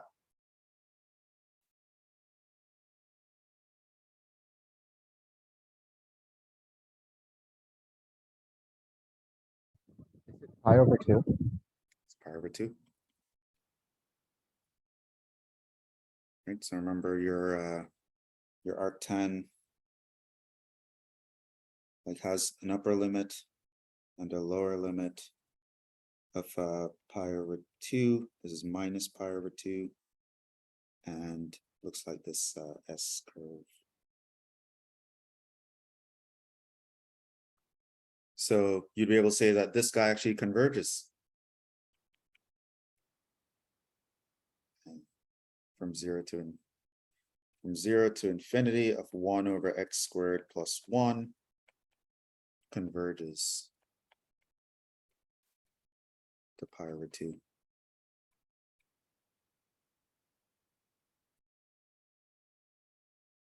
So the area under this guy is finite. So this would be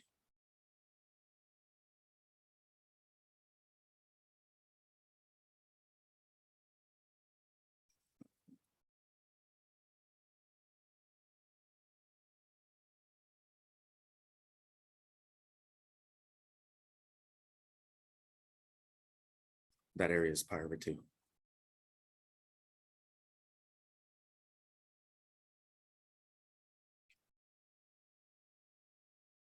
So those are just some examples of breaking it up. Now, generally speaking, for improper integrals, the integrals themselves aren't going to be that crazy to work out because, you know, I'm already going to be testing on integrals elsewhere. So here I don't need to make them too crazy. Here it's just a matter of you understanding how to actually deal with an improper integral. Like, oh, I know how to pick out the bad points. I know how to set up the limits. I know how to do the integral and take the limits, right? There's already enough going on. So shouldn't be too crazy actually doing these integrals. But yeah, so hopefully you know how to actually do them. Then you know how to conclude to interpret the answer. The idea is if you take all the limits at the end, and in the end it adds up to some finite real number, you say that the improper integral converges to that number. And geometrically, you can interpret this as saying like the net area under the curve on this interval is a finite value. Now here is a question. So this is probably for the not. P looks very big there. It's integral of 1 over x to the p power. Okay. So the question is, what are the values for p for which this will converge? Okay, so that is the question. So p here, just think of p as a constant. What are the constant numbers that I can plug in for which this will converge? And it turns out that there are actually several possibilities that you want to deal with here. So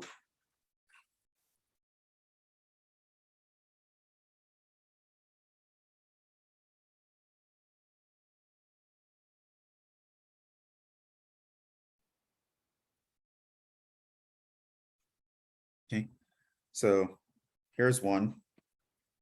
P less than 0 is going to be important. P equals 0 is going to be important.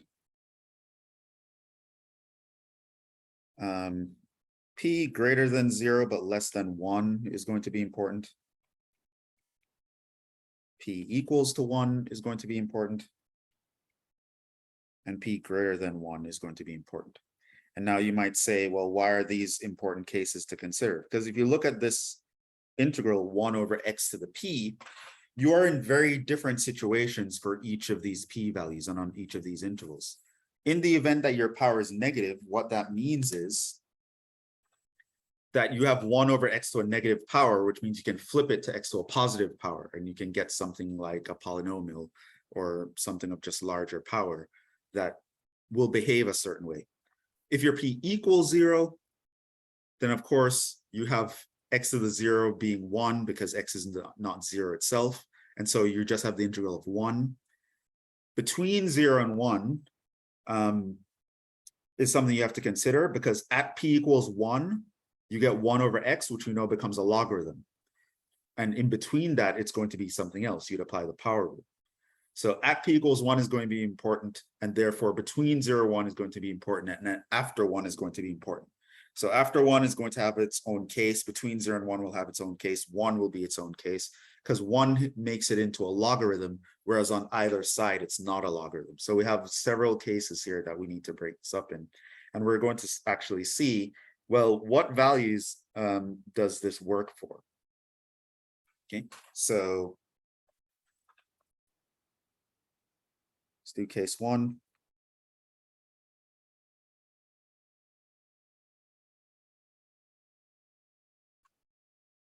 So in this case, we're looking at p less than 0. Okay, so let's set, and this is just for notational convenience, set p equals minus k where k is greater than 0. So then our integral I would look like 1 to infinity of 1 over x to the minus k, which just looks like x to the k. And that kind of just screams the power rule at you. So you'd go in, you take the limit as n goes to infinity, from 1 to n, x to the k dx. We do the power rule.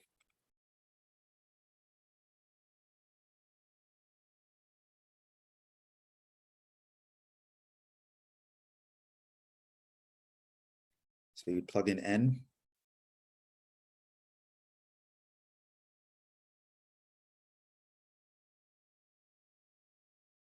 Minus when you plug in 1. So the 1 over k plus 1 is just a number. So the limit is going to be the same thing. On the other hand, you have n being raised to a positive power, and the n itself is going off to infinity. So this is going to go off to infinity. So it diverges.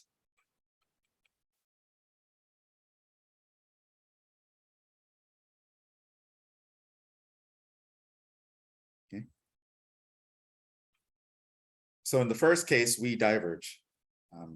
This will not give us a meaningful answer. Okay. So if your p is less than 0, no bueno, it's not going to converge. Let's deal with the second case. This is the case where p equals 0. So in this case, your I just equals to the integral from 1 to infinity of 1 over x to the 0. That's just the integral from 1 to infinity of 1. This is the limit as n approaches infinity from 1 up to n of 1 dx.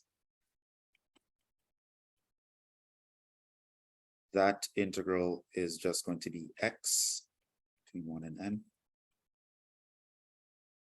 This is going to be the limit as n approaches infinity of n minus 1. Your n is going off to infinity, so this also goes off to infinity. So I diverges in this case also.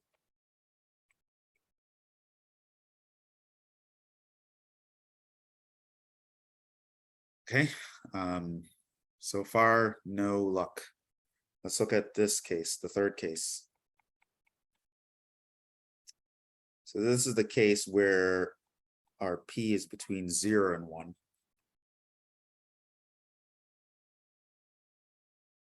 So this means your I is equal to integral 1 to infinity, 1 over x to the p.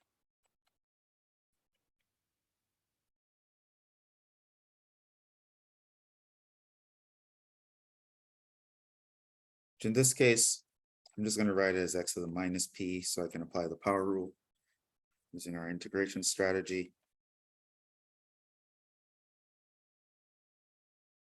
So here it's going to be x to the add 1 to the power, divide by the new power, and then 1 up to n.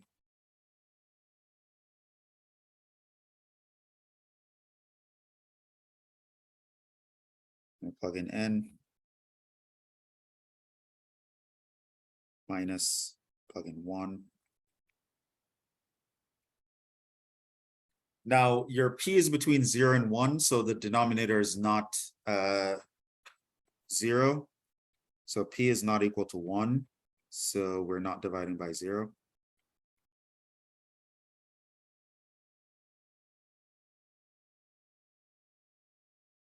Which is a good thing. Okay, so that would be the first thing we want to worry about. But also, since our p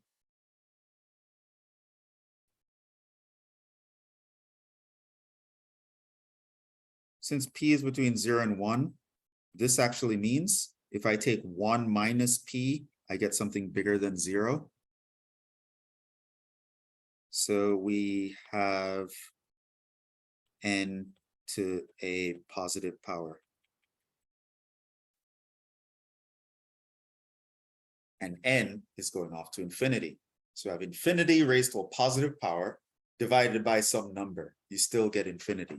So I also diverges in this case.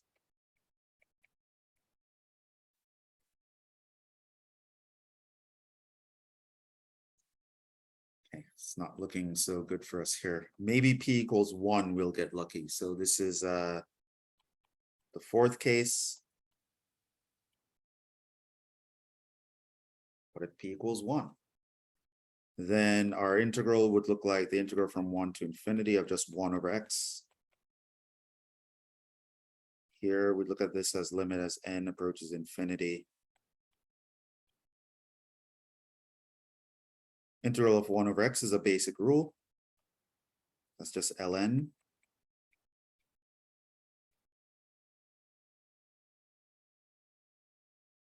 And so here now I would have the limit as n approaches infinity.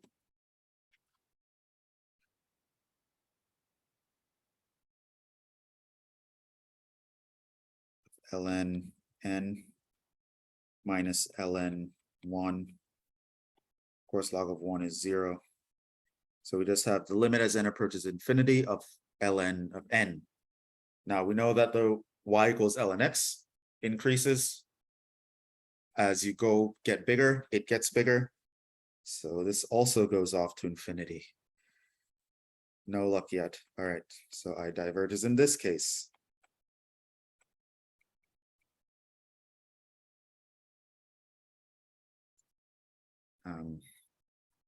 So if p equals 1, no point. So 4 of the 5 cases don't work.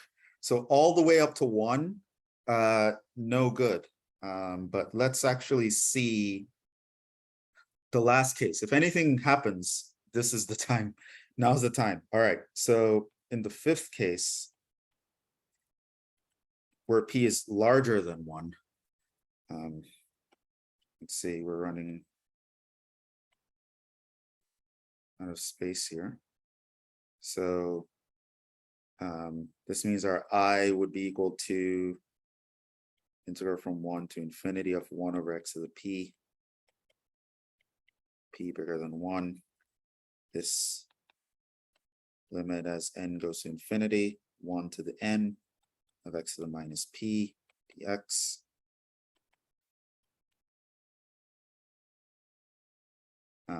Add 1 to the power. So divided by the new power.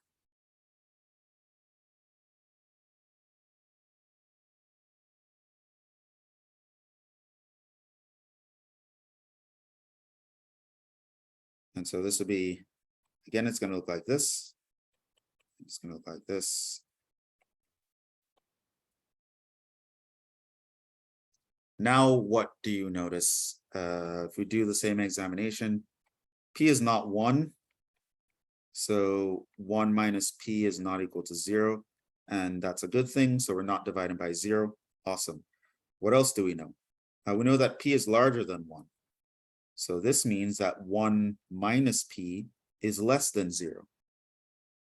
So we have n to a negative power.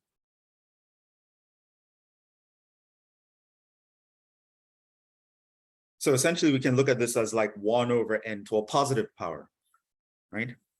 And so this is essentially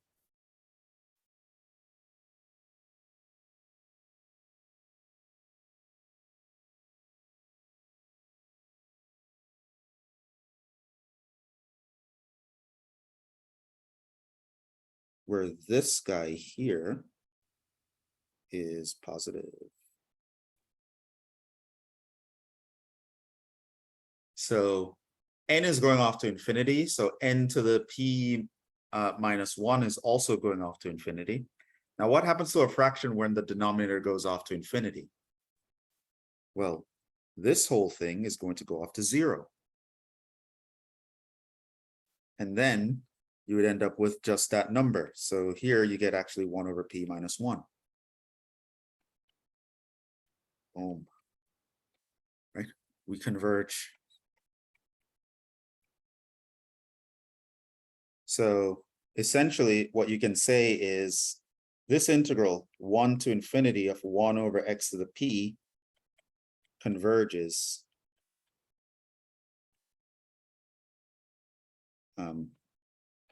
if and only if p is larger than 1. In that case, it will converge, and only in that case it will converge. So I converges in that case. And so it turns out that an integral like this, we actually know that it will converge if our p is bigger than 1. And so this kind of gives us like a whole set of improper integrals where we can tell whether or not they converge just by looking at the p-value. And this, of course, leads to a theorem. This integral converges if your p is greater than 1, strictly speaking. And this is something we know now. Right? This is just, it's one of the fact that we know. We have this memorized. We know that this is the case. 1 over x to the p, the integral from 1 to infinity of that guy, it only converges in the case where p is larger than 1. It will diverge in every other case. And I literally just went through and showed you every other case. Right? All the important cases. I split up the entire interval, all real numbers, into 5 sections. Okay. Now, we are going to use this integral, and it's going to be very useful for us moving forward.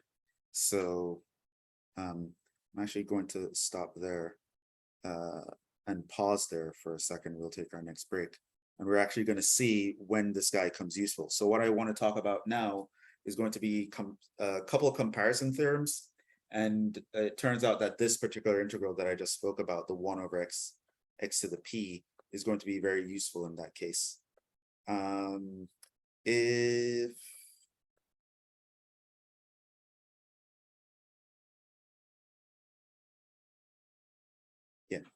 So we'll take a break here, 5 minutes, and then we'll get into the next section of improper integrals.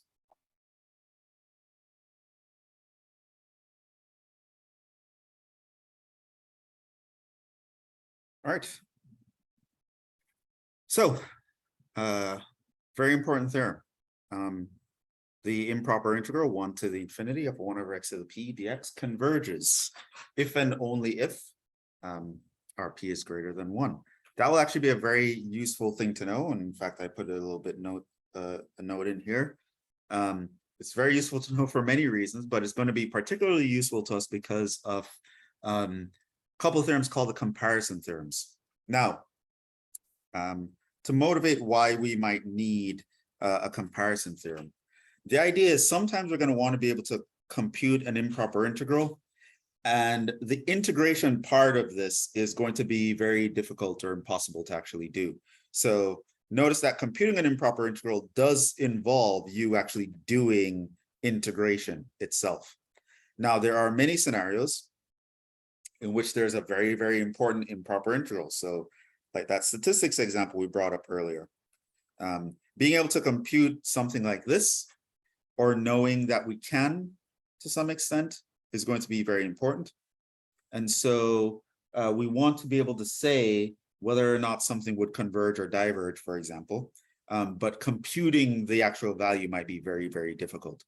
So it turns out you can actually use something called the comparison theorem, right? So the comparison theorem, and by the way, we'll cover 2 of them. The first one I want to talk about is what's called the direct comparison theorem, or just the comparison theorem. Sometimes you leave off the word direct. If you just say comparison theorem, everyone knows this is the one you're talking about, the direct comparison theorem. Okay, so there's the comparison theorem. And so here's what the theorem says, right? So you have 2 functions that are continuous on this interval from a to infinity. And you actually know that one is actually larger than the other one, and they're both non-negative. So you have 2 functions, their outputs are always 0 or larger, and there's one that's always greater than or equal to the other one, right? So we know from properties of integration that integrals obey the inequality direction. So if I know that f is less than or equal to g, then the integral of f will be less than or equal to the integral of g on the same interval. Okay, so that's very useful. So now here's something that you can actually figure out, right? In the event that both of these guys are positive, so this greater than or equal to 0 is actually pretty important. In the event that both of these are positive, and you know that one is bigger than the other, and so these integrals line up in this way, you can make certain conclusions. So for one, if you know that g of x, the integral of g of x converges, which means you can calculate it, you can get a number as the answer, then it means that your f of x will also converge.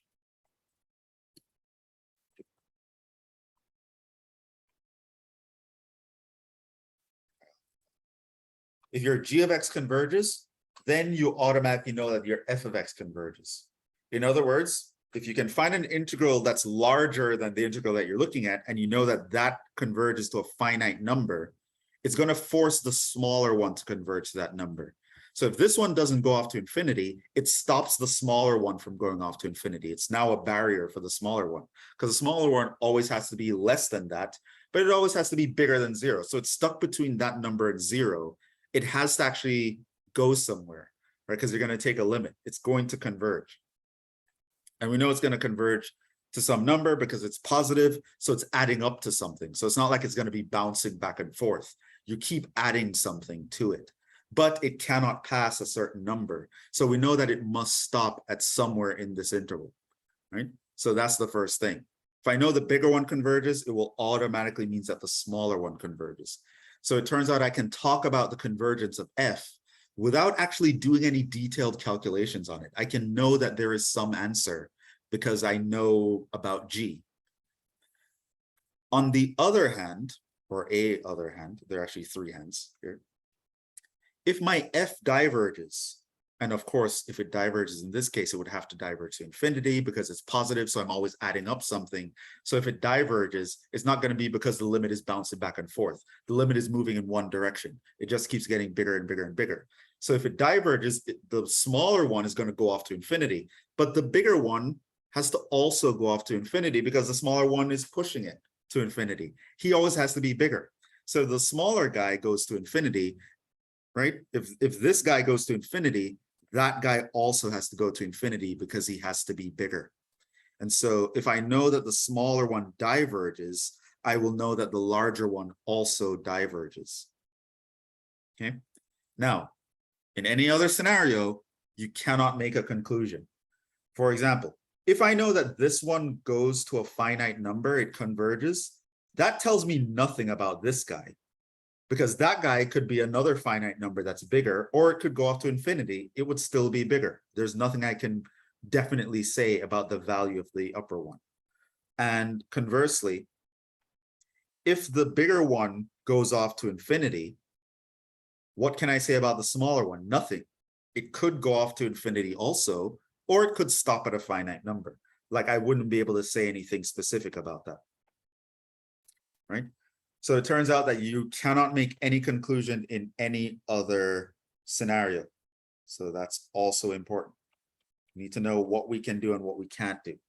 So in this case, if you're in this scenario and you know that the bigger one converges, you'll automatically know that the smaller one converges. If you're in the scenario and you know that the smaller one diverges, you'll automatically know that the bigger one diverges. In other words, we use an improper integral to destroy an improper integral.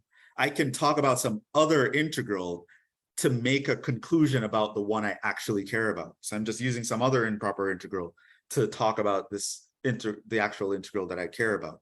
And if I'm in one of these two scenarios, I can use this theorem or invoke this theorem to actually talk about that. So if I'm in a situation where the integral itself is not very useful to me, or I don't know how to actually calculate it, then I can do some sort of comparison theorem and compare them.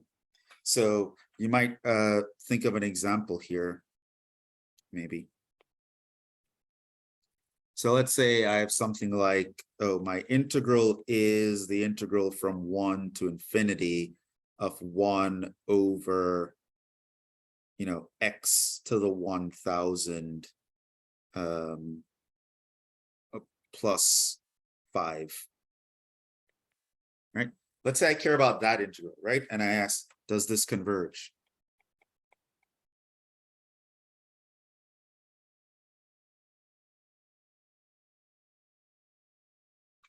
Okay, or maybe let's not do 1000. Let's do something that we can't. Like 997 or something like that, right? So you want to do this integral, right? 1 over x to the 997 plus 5. Okay, so you're going to have your work cut out for you. Like, what are you going to do with that, right? It's not an ln. You can't use a substitution because you'd actually need an x to a 996 in order to get that work. A trig sub? No, how are you going to write that? It's not x to an even power. You can't write that as a square. Even so, if you need a square, you'd have to be able to do a substitution of like u equals x to half that power to even get that to work. So you're kind of stuck. We actually don't know how to compute this integral with any of the techniques that we have so far. If you can figure out a way to do that, that's going to take forever. Like there's no easy way to do this integral, right? But what you would do is you wouldn't actually look at that integral, right? So this, very tough.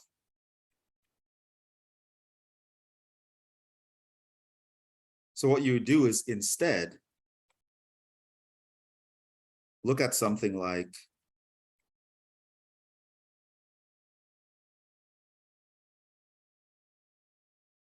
say this integral. Now, on the other hand, while the first one isn't so great, the second one is actually very easy to compute. In fact, it's just the power rule. I bring that up as x to the negative 997 and perform the power rule. I can actually calculate that. Now, it turns out we know this one converges.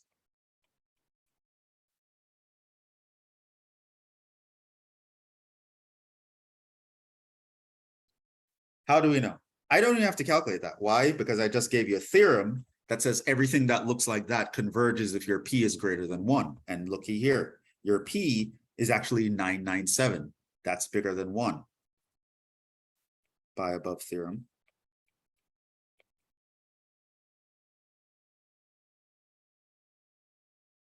And I know the following. This is always going to give me a positive number because it's at least going to be 1 over 6 or something above that. However, if I look at x to the 997 plus 5, that will actually be smaller than this guy. How do I know the fraction is smaller? Well, it has a larger denominator, right? You take a fraction, you make the denominator larger, the fraction itself gets smaller. So I actually know that this is true. And I know that this converges.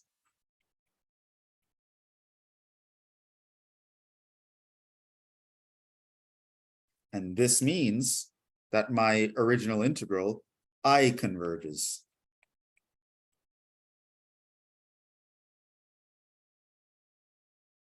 And I could say that by comparison theorem.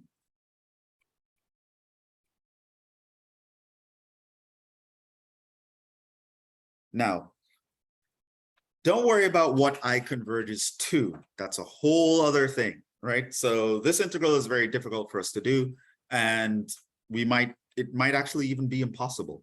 But you want to know, for example, whether this integral can be done or not. And that can give you some options. So one, you can approximate it with a computer, and we're actually going to talk about approximating integrals, and you can get to an answer that is useful enough. And we're going to talk about what that means conceptually.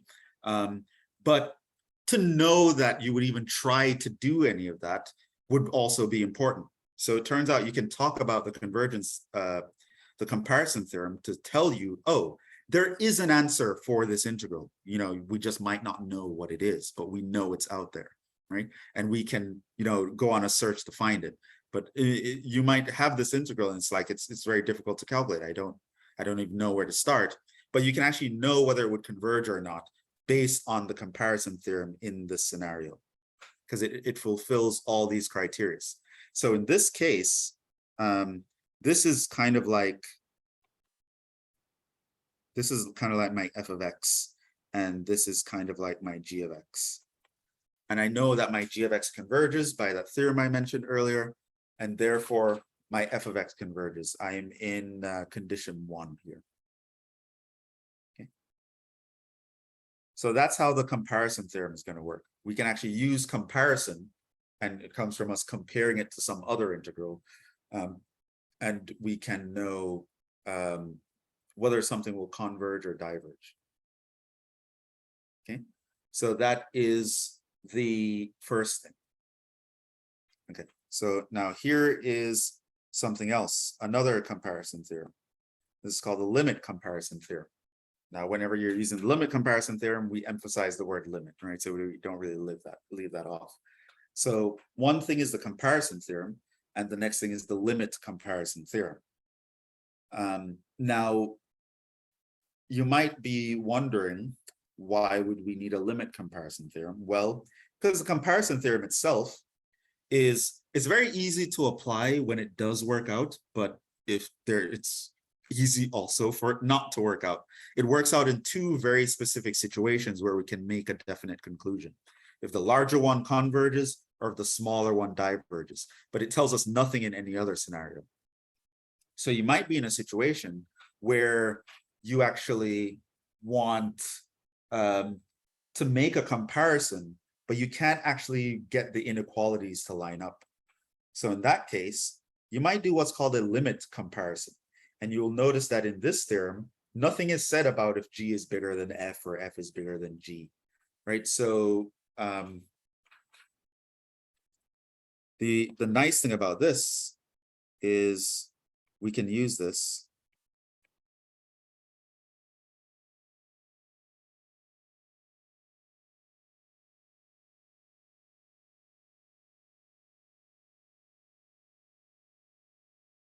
even if we don't know about the inequality relationship.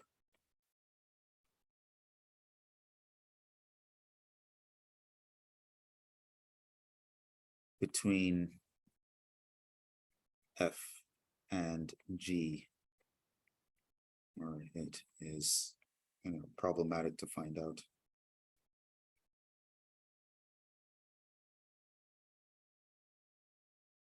And it's actually not hard to think of an example where that would be the case. I mean, I could tweak our example from before very slightly, right? So let's say an example of, if I were to ask, does I equal the integral from 1 to infinity of 1 over x to the 997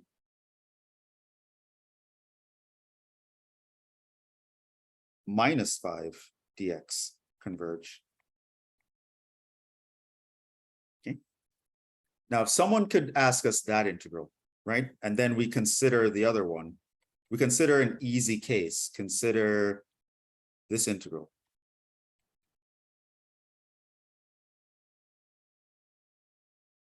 If you actually line these up in an inequality, it turns out that the x to the 997 is actually going to be smaller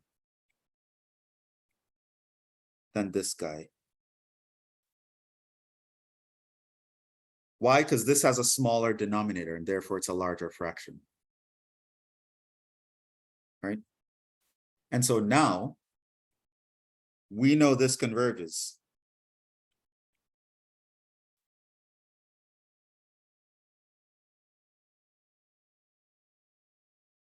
So it's a 1 over x to the p with our p larger than 1. So we know that converges, but again, knowing the smaller one converges gives us no information about the bigger one, right? So if you look in the direct comparison theorem, you can only tell something if the bigger one converges or the smaller one diverges. If the smaller one converges, This theorem doesn't cover that case. You cannot make any conclusion based on this. So with this example right here, you'd realize that you can't really apply the direct comparison theorem, at least not with this integral. And coming up with another integral is kind of going to be annoying. So instead, what you can do is you can do a limit comparison test. So what you actually do is you take the ratio of these two guys. So I'm going to take like 1 over x to the 997 minus 5, and I'm going to divide it by 1 over x to the 997. I'm going to take the limit as x approaches infinity. And if that gives me a positive real number, that's actually pretty important. Positive real number. Then it turns out that these two integrals will actually do the same thing. They'll actually either both converge or they'll both diverge, which means if I know about one of them, I would automatically know about the other one. So going back to this example, if I actually take these two guys and divide them by each other and then take a limit, the answer will actually be 1, which is a positive real number. And then I can actually say that, oh, I know this one is going to converge then because I actually know that this one converges. But the fact that one is bigger than the other doesn't actually matter because this is not the direct comparison theorem. This is the limit comparison theorem. So you can actually use a situation where, so here, direct comparison does not work.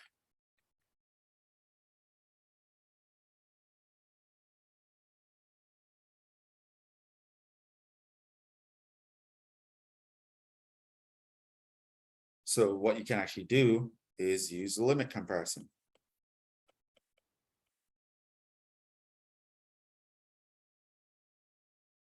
And hope that does work. So you could do something like if I take the limit of f of x over g of x as x goes to infinity, that's just the limit as x approaches infinity. 1 over x to the 997 minus 5 divided by 1 over x to the 997.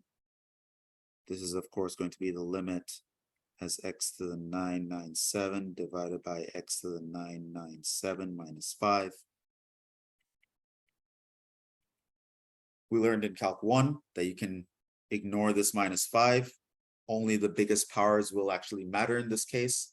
And so this would behave as x goes off to infinity, like x to the 997 divided by x to the 997. And so that limit actually converges to 1, which is greater than 0. And 1 is a real number. So this means this integral minus 5 converges by limit comparison.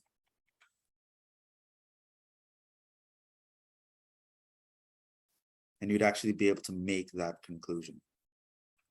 So the direct comparison can't really tell you about it because the inequalities don't line up the right way. So if you want to actually go into a situation where the limits line up the right way, and you can tell either the bigger one converges or the smaller one diverges, then you're in good shape for the direct comparison. If you're not in this, then you can find something where you can take this limit and get a positive real number, and you can actually make a conclusion that way.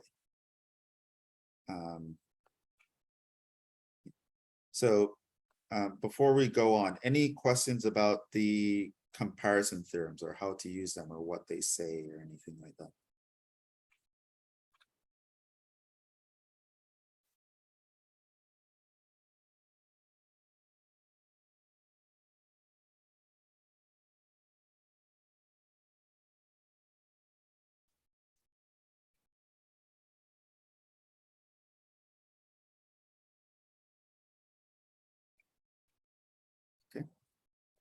So what we're going to do now is we're going to do some examples.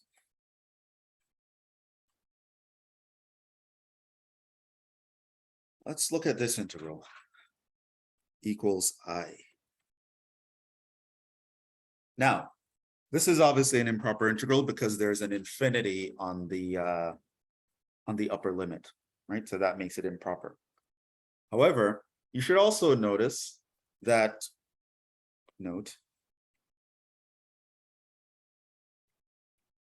we can't integrate x over x cubed plus 1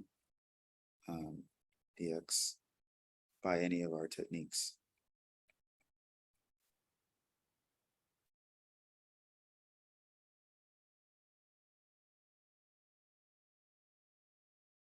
So that's the first thing you would want to notice.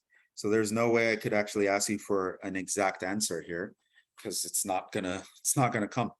In fact, I don't. Is that integral even?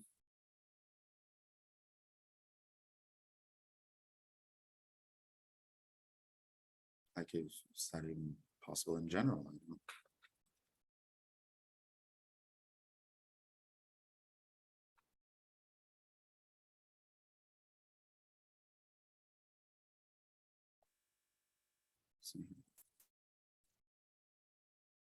Oh, well, yeah. X cubed plus 1 actually factors, right? You can use the sum of cubes formula. It factors into x plus 1 times x squared minus x plus 1. And so we can actually do a partial fractions there. Is that going to be useful? And then the first one is going to give you an ln. The second one, you can complete the square and do a trig. Yeah, so it's doable. But it's actually very, it's going to be a nightmare. Like I don't think you'd want to actually do it. So we can actually, when I think about it.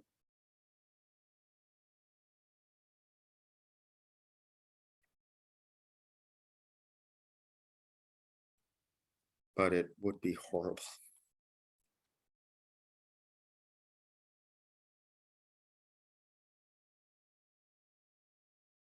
Okay, so I actually don't want to do that. I'll give you some examples later where we actually can't do it.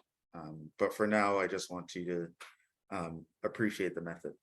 So like doing this is going to be, it will be very horrible to calculate. Don't trust it, because you can factor the denominator and do the partial fractions thing. It's going to be a nightmare. So what we're going to do instead is not actually calculate this directly, because it doesn't say what you're evaluating to. It just says, tell me whether it converges or diverge, right? It's not like in the original set of examples where we were sort of asked to evaluate the integrals, right? So when it says to specifically evaluate the integral, it means it wants you to give a very specific answer. But here, we weren't asked to evaluate anything. We're just asked to say whether or not it converges. So doing actually the integral is not necessary. I just have to justify whether it converges or not. And so here's one thing we can do. Note the following.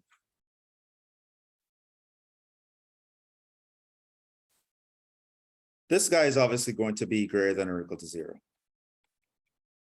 Right?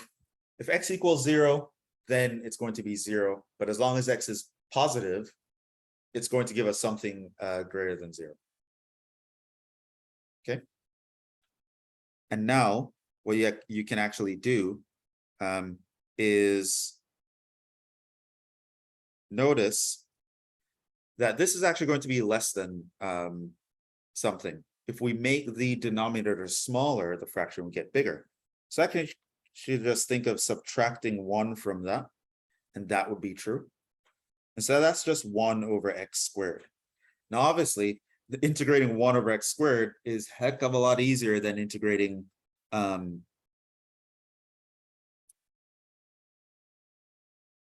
that integrating 1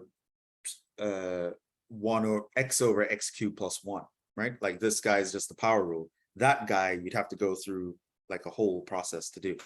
And so it turns out we can actually use this integral to figure it out, right? So if I look at the integral from 0 to infinity of x over x cubed plus 1 dx, and so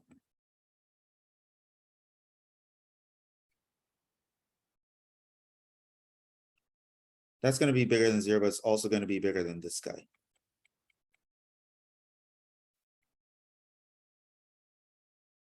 Now, this is easy to integrate.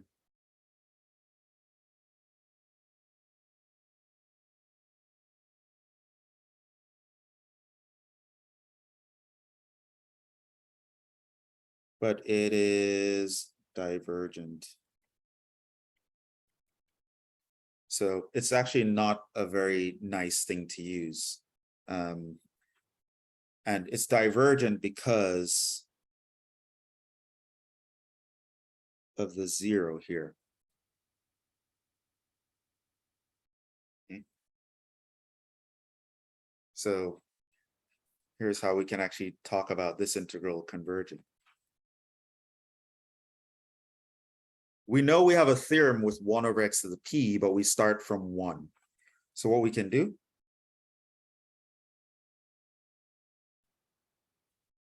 is think of our I as going from 0 to 1.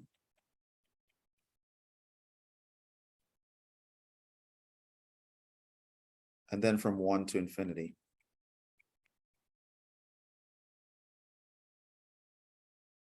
Now, of course, this is going to be less than. I'm going to leave this as 0 to 1. And this one I'm going to turn to that 1 over x squared dx. Now, we know this converges by the theorem.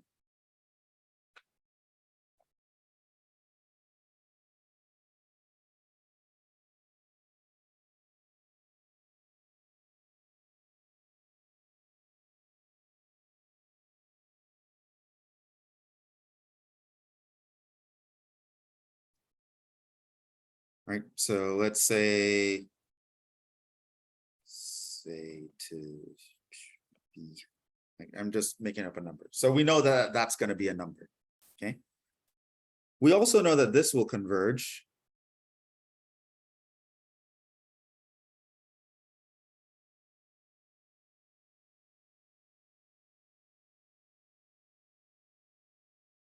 Because it's actually not improper, it's actually just a finite integral.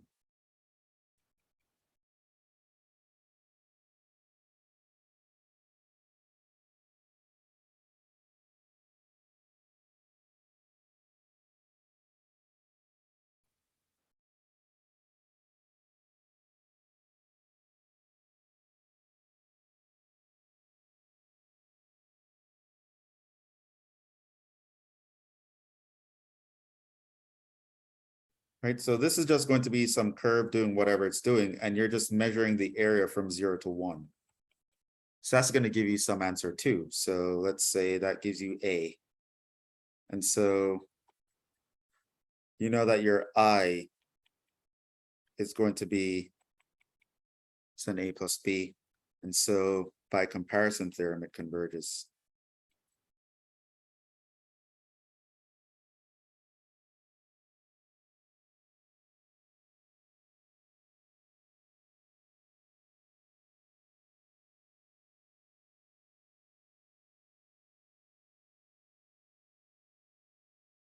Where the comparison was made with the 1 over x squared.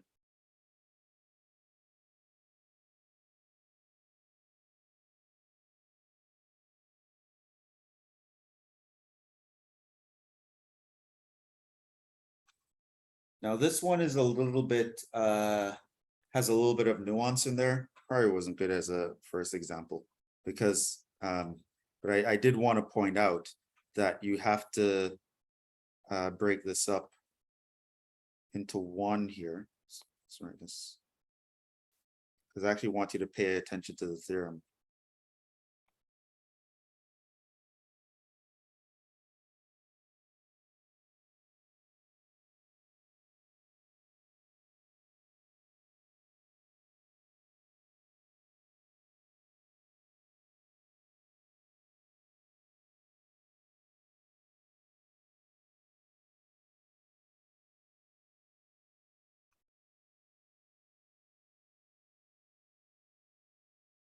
Okay, so with that, we can get this guy. We know that converges by the theorem. So this I is less than an integral that converges. I know that the I itself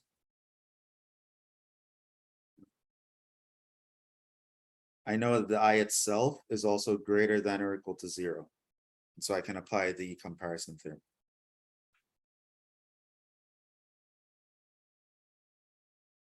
Now, what we could do as an alternative to the comparison theorem, we could also use the limit comparison theorem. That one's a little bit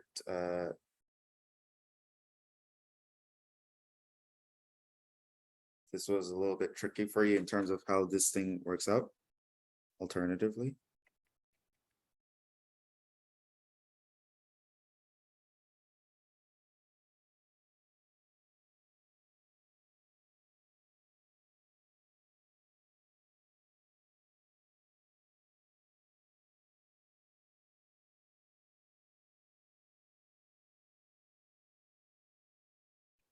So if we're looking at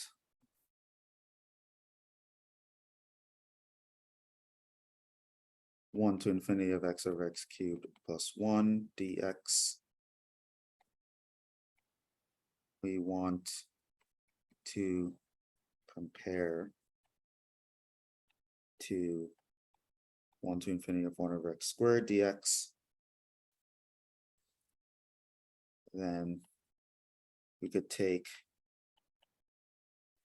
the limit as x approaches infinity of f of x over g of x. And let's call this guy here our f of x.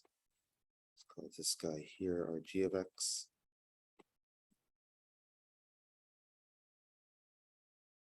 So x divided by x cubed plus 1 divided by limit x goes to infinity of x divided by x cubed plus 1 divided by 1 over x squared. That's going to be the limit of x cubed divided by x cubed plus 1. You know that that's going to be 1, which is greater than 0. And so this means this integral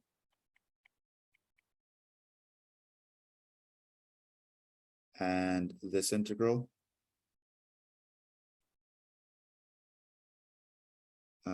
both converge or both diverge.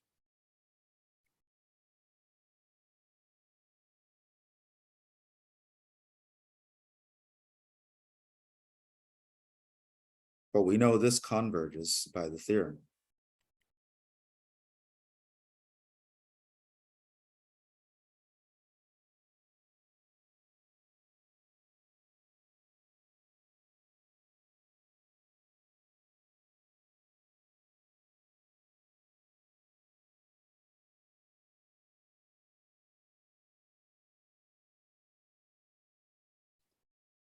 So this means that the integral from 1 to infinity of x cubed plus 1 dx converges as well.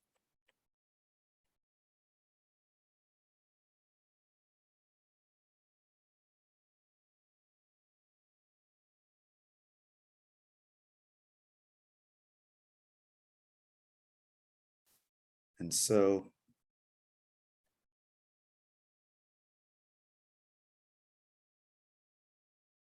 our original integral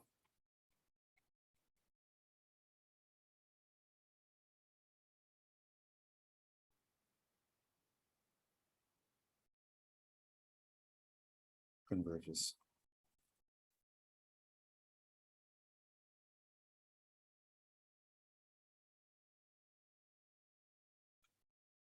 Because this is just a finite number. This converges by comparison.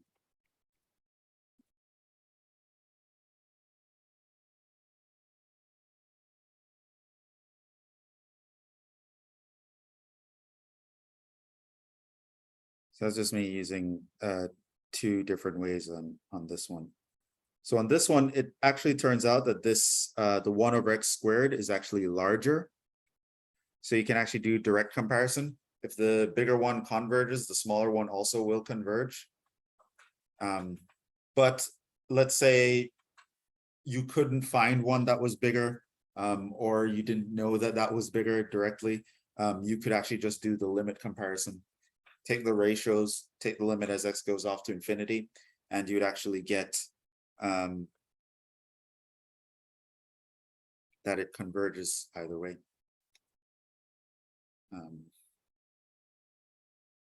So that was one where you could sort of do it directly and figure out it converges, but it would actually be very difficult.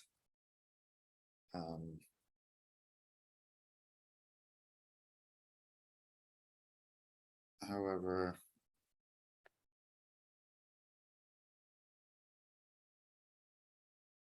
let's do another example and then I'll ask if you guys have questions on it.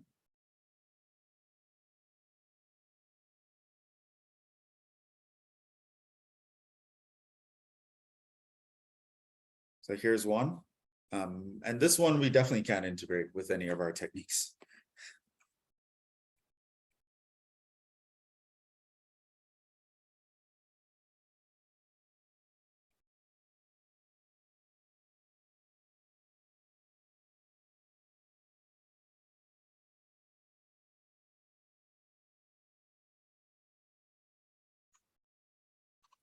So that trig function kind of messes everything up. And you can't really use Weierstrass to get rid of the trig function because there's a rational function there. You can't really use trig sub to turn it into a trig integral because there's already a trig function there. Substitution obviously won't work. Integration by parts not going to work. Partial fraction is not going to work. It's not a rational function. You can't use a substitution to turn it into a rational function because you don't have any signs to deal with the cosines. Like nothing we have here is going to work. And so turns out like we're literally out of options. The last one we would have had some options, but this one we don't. Okay, so this one we can't do at this level.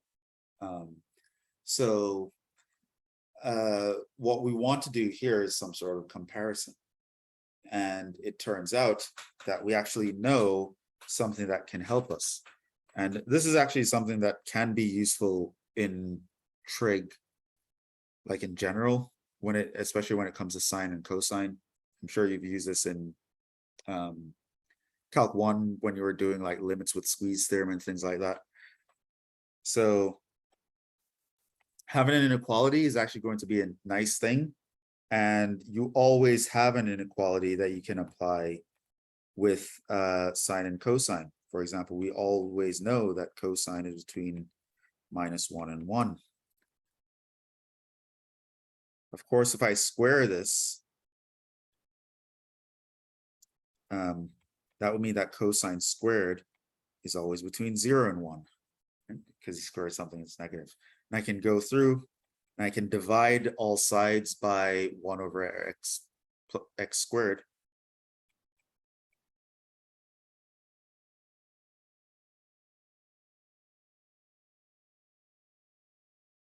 And I would have that. Right? And that of course means if I were to integrate these,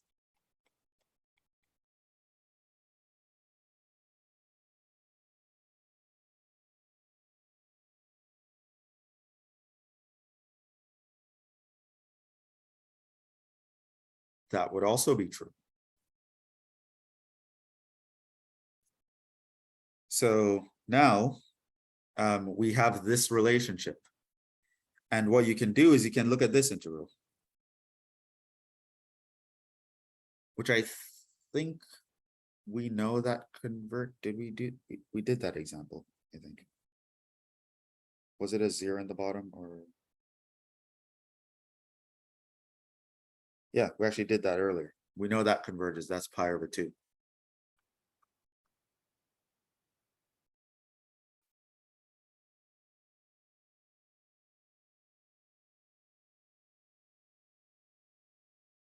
we saw that this converges earlier.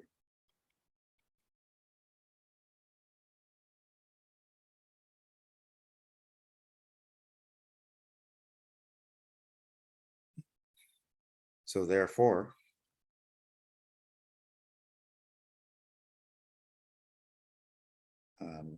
this integral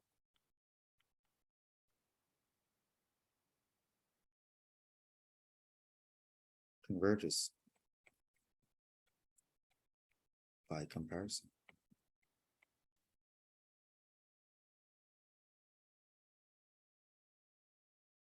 Now, at this point, you don't know what it converges to, but I know that it converges. Like if we were able to do that integral, and actually find an answer, that answer would have to be a finite number. Like this has to give us a finite area.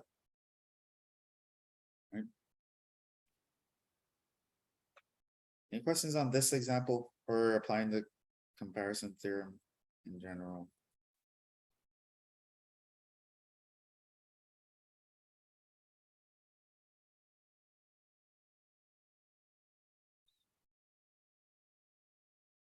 Actually do a similar example. I gave a couple trig examples like this because, you know, it's a nice thing to actually know, and it's a trick that students often forget that they can do, is bound the trig functions to kind of introduce an inequality into a situation where you wouldn't otherwise have it. So this is another integral that is impossible to do with the techniques that we've learned in this class. So there's no hope of you actually directly computing this integral. What you can do though is, so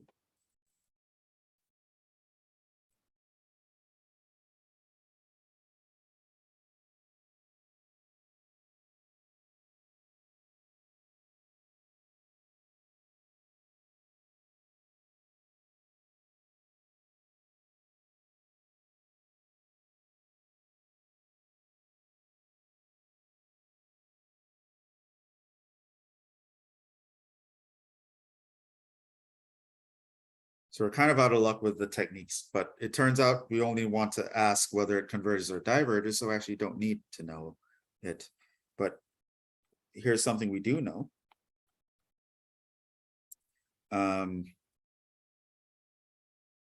Sine of x is between plus or minus 1. Of course, that means sine squared of x would be between 0 and 1. Of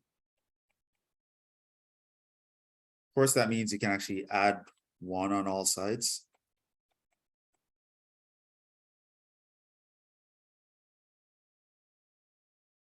And of course, that also means that I can divide all sides by radical x. It's a radical x.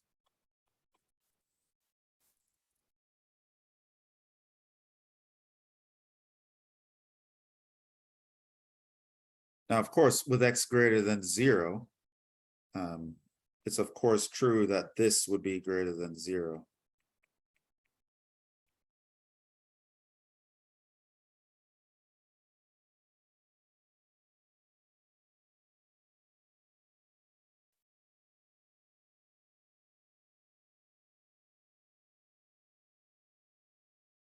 Because we're on the interval from 1 to infinity.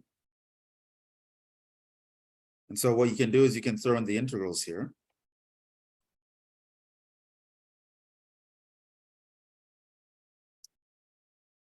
From 1 to infinity.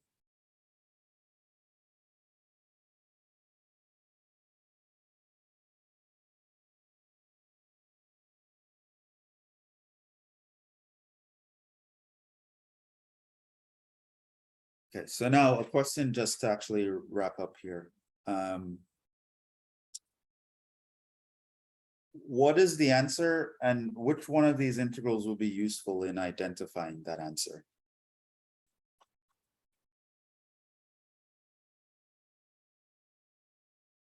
So this is the integral we care about, obviously. But you can see there are two other integrals on the page here. We have this one, and we have this one. Any idea which one we can use to actually come to an answer and what that answer would be? Does the guy in the middle actually converge or not?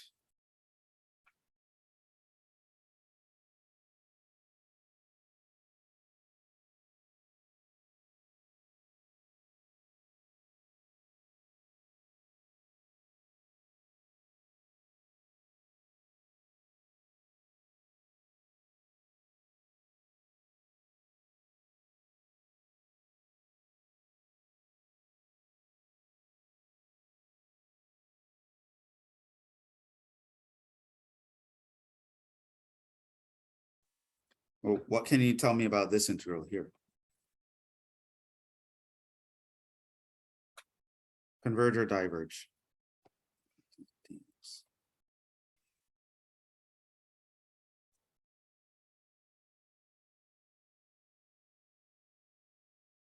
Integral of 2 over a square root of x from 1 to infinity. Converge, How do you know? because the power of x is less than 1. When does it converge? So the power x is bigger than 1. Yeah, my bad. Other way Yeah. around. So it's the other way around. So this Yeah, diverge. diverges. Yeah, my bad. Right. So this we know diverges. Right. So this is literally just 2 times integral of 1 over x to the 1/2. So this diverges. Okay. So this one diverges. So what can we say about this one?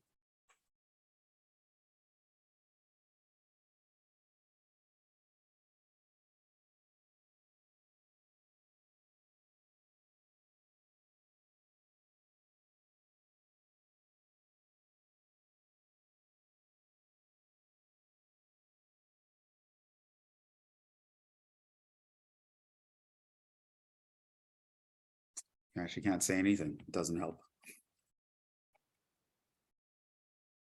Right? The larger one diverges. It means nothing for the smaller one. The smaller one could converge and it would still be fine. This guy could go off to infinity all he wants. This guy could stop at 5. That inequality would still be true. However, we also know that this diverges.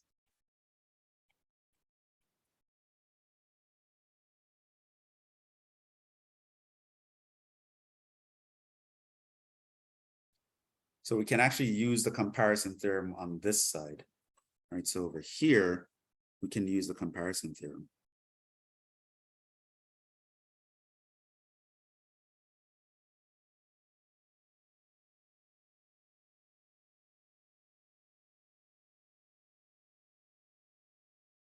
The comparison theorem says if the smaller one diverges, then the bigger one also has to diverge. And so you can say that this integral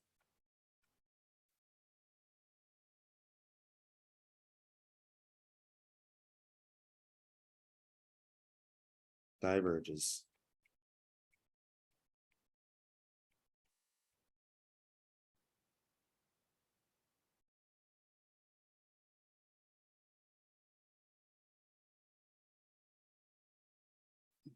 Now there are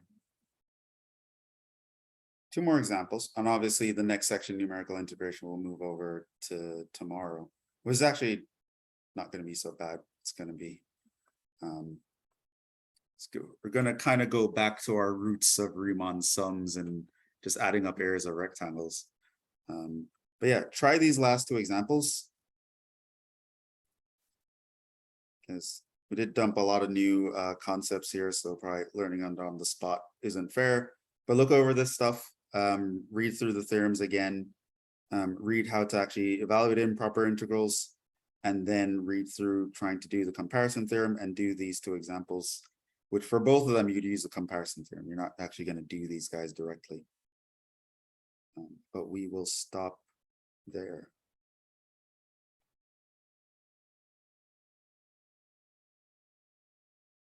Try the rest for next time.